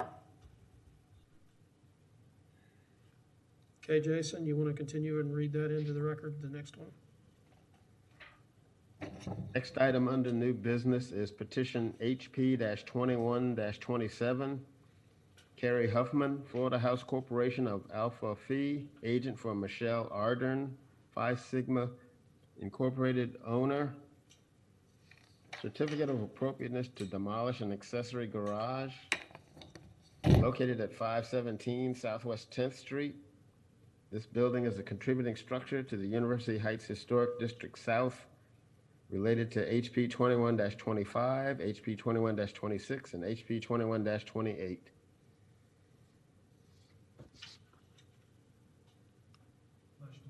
Mr. Chair, this is Craig Brazier again on behalf of the applicant. I'd like to make the same comment that our previous presentation be added to the record for this item. Thank you. Okay. Public comment. All right, any comments or questions or, all right, let's go ahead and make, well, Public public comment. We Yes, do not have anybody on the lines at this time, Mr. Chair. The floor is yours. why am I not surprised? Okay. Okay, I'll yell. Check back in. move to, Did anybody on the Zoom call, want to comment on this? We do have a Zoom call. We do? Somebody in the Zoom call, is Mr. McNeese still there? Oh, I'm not sure. I just wanted to verify.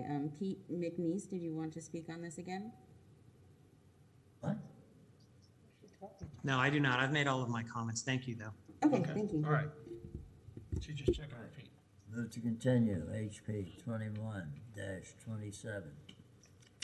I'll second that motion. That's Michael Hill. Thank you. Okay, roll call vote. Elizabeth Hausauer, Aye. Nicole Nesberg, Aye. Elizabeth Hawk.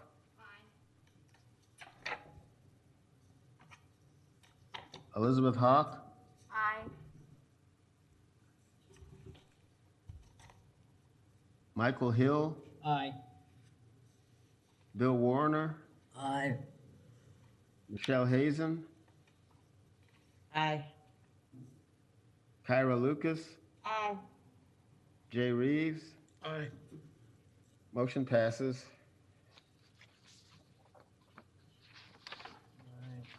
More. Last but not least. And then Finally, next item under new business, petition HP-21-28, Carrie Huffman, Florida House Corporation of Alpha Phi, agent for Michelle Ardern, Phi Sigma Sigma Incorporated owner.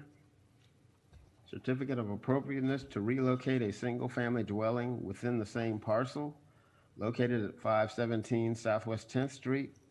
This building is a contributing structure to the University Heights Historic District South, related to HP 21-25, HP 21-26, and HP 21-27. Mr. Chair, Craig Brazier again on behalf of the applicant, making the same comment that our previous presentation be included in the record for this item. Thank you. all right, thank you. All right, any public comment on this item? No, Mr. Chair, there is no one on the lines at this time. Okay, thank you. I will move to approve, to continue, HP 21-28. 29. Isn't it? 28. No. HP 21, Oh, is it 29? 29. No, I was right. I was right. 28. All right, is there a second? I guess I'll be the second again. Michael Hill, seconds. Mr. Simmons? Okay. It's 29.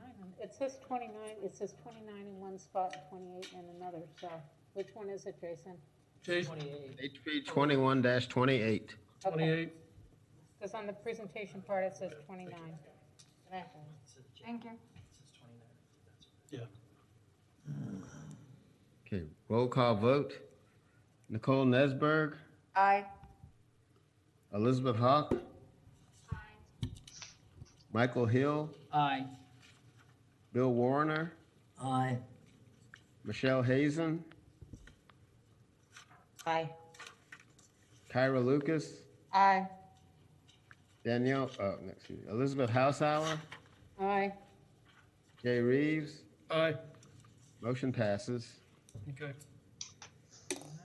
All right. Can I ask one question in regards to that, though?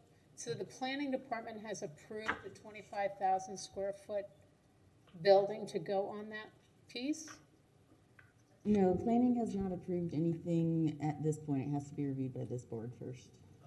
They've had like pre-application meetings and things like that. But for the zoning, it's zoned to accept a structure that large? Correct, yes. Yeah, it is. Okay, so we could not come back and say, you can't put a structure that large. I mean, we can't. Potentially, I mean, depending on the guidelines for this district. I'm not sure what the guidelines for this district say in particular. But like for the other one where it was in Pleasant Street, those were pretty specific as to the height. I'm not sure about this one, but it'd be worth looking at. We've already got some big apartment projects that have made it into the district already. Okay. Yeah, so I think it'd be a hard Well, case. size alone is not the criteria. Yeah. Because somebody could put a 25,000 single family house there? It'd still have to be reviewed by you. Yeah. Apartment complex, building, I could build, put myself a a building, three-story house a with lots of building, kids. a Yeah, building. a building, yeah. All right, member comment? Hopefully not. Nice comment. Mr. Chairman, Yes.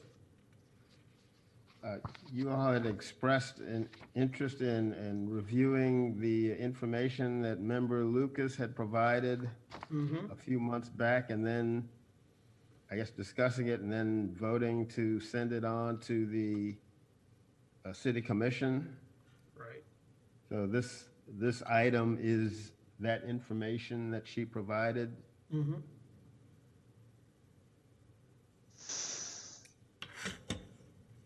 Well, because for example, the Siegel building's for sale now, Yeah, I know. Yeah, the whole thing, right? my guess. No, no, a major interest in it. Oh, okay, so they're not The trying to sell the building. Holberts do not own the whole building. Okay. There are other I don't owners. know, is it condominium? It's condominiums. Yeah. It is condominium? Yeah, that's right, it's like the first. But that's one of the buildings on your list, isn't it? Yes, it Siegel is. building? Yes, Yeah, it is. so is the county administration. Now, No. the county administration building, is it- Let's talk about this since this is up. let's go. Oh, Please. Yeah. yeah. All right. Mr. Simmons, did you have any comments on this or? No, Mr. Chairman. Okay. Please keep in mind that this was all conglomerated by, stuff that you guys sent me. Yeah. And after thinking about it, there was one thing I would potentially add, and that's not necessarily redefining, but reviewing each district's specific guidelines and making them a little more clear cut. Right. That would be Yeah. good. That's a good comment. Mm-hmm. It's We've time they definitely were looked skated at. around some, and other people have used them against us, and it's just not good. I understand. My question is, when you're, the list you made of the buildings, now, I saw one as the administration building, is that the one where growth management is out of, or is that where like the county commission meets? It's where the county commission meets. Yeah, the county commission. Okay, because I will tell you, actually, I've been in conversations with a couple of the commissioners, and I brought this to their attention, and they weren't even aware of it, and they're poised in interest to actually talk more about this. Yeah, some of those I knew off the top of my head. Someone had told me about that one. I think it might have been you. Yeah, They had discussed selling it. yeah. If you recently. go, yeah, because like you have the admin headquarters where like the BOCC is, but if you go down the street, where growth management is, their structure is like, I mean, you can see it. It's definitely pre-1930s. So, I mean, I don't know if Well, it's. that's just a preliminary list. I mean, that's not even 11. Oh, yeah, no, if we keep going, I'm going to be here for hours. Another question I wanted to ask, so you talked about having like a preservation fund set up? Yeah. Yeah, because I attended this, I went to Savannah for my 25th birthday, and I found out that actually, through what I've talked to some of the people there, that, yeah, they have one just like that. And what they've been able to do is actually save several buildings that were, there was one, I guess it was a giant row house, and it was all bricks. And in the 60s, they were going to demo it just for the bricks. And with the city setting up that fund, they were actually able to save the property. And so I'm like, why don't we have that? Yeah, I believe St. Augustine also has one, and I believe the MIMO district in Miami has one that we could pull ideas from. I actually didn't originally think of it from there. I was familiar with these types of trusts because in tourism, they have emergency management fund trust in a lot of our counties here in Florida that pull from like bed taxes and stuff. It's like, why can't we do the same thing with, you know, other sources and exactly save things that, you know, the city can buy with that fund? Yeah. Now, my question on that is this. So, how are we able to, if we establish this fund, how would we generate revenue for this fund? You know, like could we attach like fees to like maybe our COA applications or, you know, Already been doing it. It's all of the above. You can have taxes, you can scrape off real estate transactions. Oh, you're talking like dock stands. People can contribute to the fund. Okay. Yeah. So it's all there's every way. Because, you know, Jay and I have been around long to remember Historic Savannah Foundation starting, and they've bought up everything they needed to, paid what they needed to pay, restored it, and got it back out there. Then they would sell it for a profit and then turn that profit back into it. With deed restrictions, and that's how Historic Savannah. Yes, okay. Yeah, because the gentleman I talked to had told me that nowadays, I think it's probably nowadays, that now they're buying them at cost value, which I thought, well, that'll keep prices down a little bit, you know, and that's kind of, I mean, again, you know, the city is all about equitable development, you know. Well, the deed restrictions are the key. They are. Okay.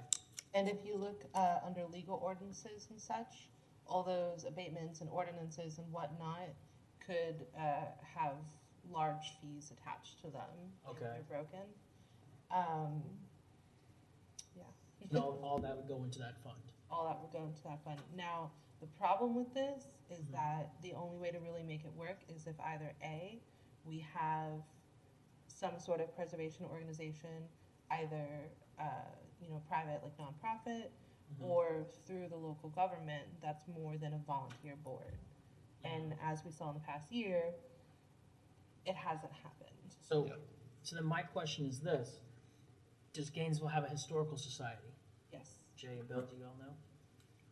Okay, so we multiple. We do. Okay, There then. is an entity, yeah. Okay, then do we have those? Do we have the contacts we can call on that in those organizations? Do we have, like, you know, have we? Jay, I'm gonna be haggling you here soon. All right. And Marty and his husband are very active in the Gainesville modern. That's about it right now, is Gainesville modern. Yeah. But I don't think we're at a point where you It's can not the start only making one. phone calls to people. This has to go to the commission and Yeah. you have to get. Yeah, plus he's so busy. But probably the organizations to look at would be Historic Savannah and Charleston. Okay. Because those are large groups that are private that were able to do things. It's really difficult for the city itself to get involved in anything like that. Gotcha. Okay. So look at those two organizations. I'd say they're the most successful. I guess then I know who I gotta call in this next coming weeks. Okay. Okay. All right. Any more comments on Carver's? No, I love it. No, that's But where great. are we with the planner? Oh yeah, Brittany, where are we with the planner? Yes, I can update you on that. So we did make 2 offers. Both of them were turned down. So we have to re-advertise and go through the process again. Sadly. Turned down because of the salary? One was for more like for personal reasons, I guess, didn't want to relocate. And then it was for the salary on the second one, although it was I think it was a good offer. So yeah. Come on, Kira. Hey, I offered to take this job a year and a half ago. Yeah, you tried. I'm trying to graduate now. Don't look at me. My application, I don't have a degree right now. I'm working towards that, so. All righty. All right. Nothing else? We are adjourned. Oh, thank God. Okay.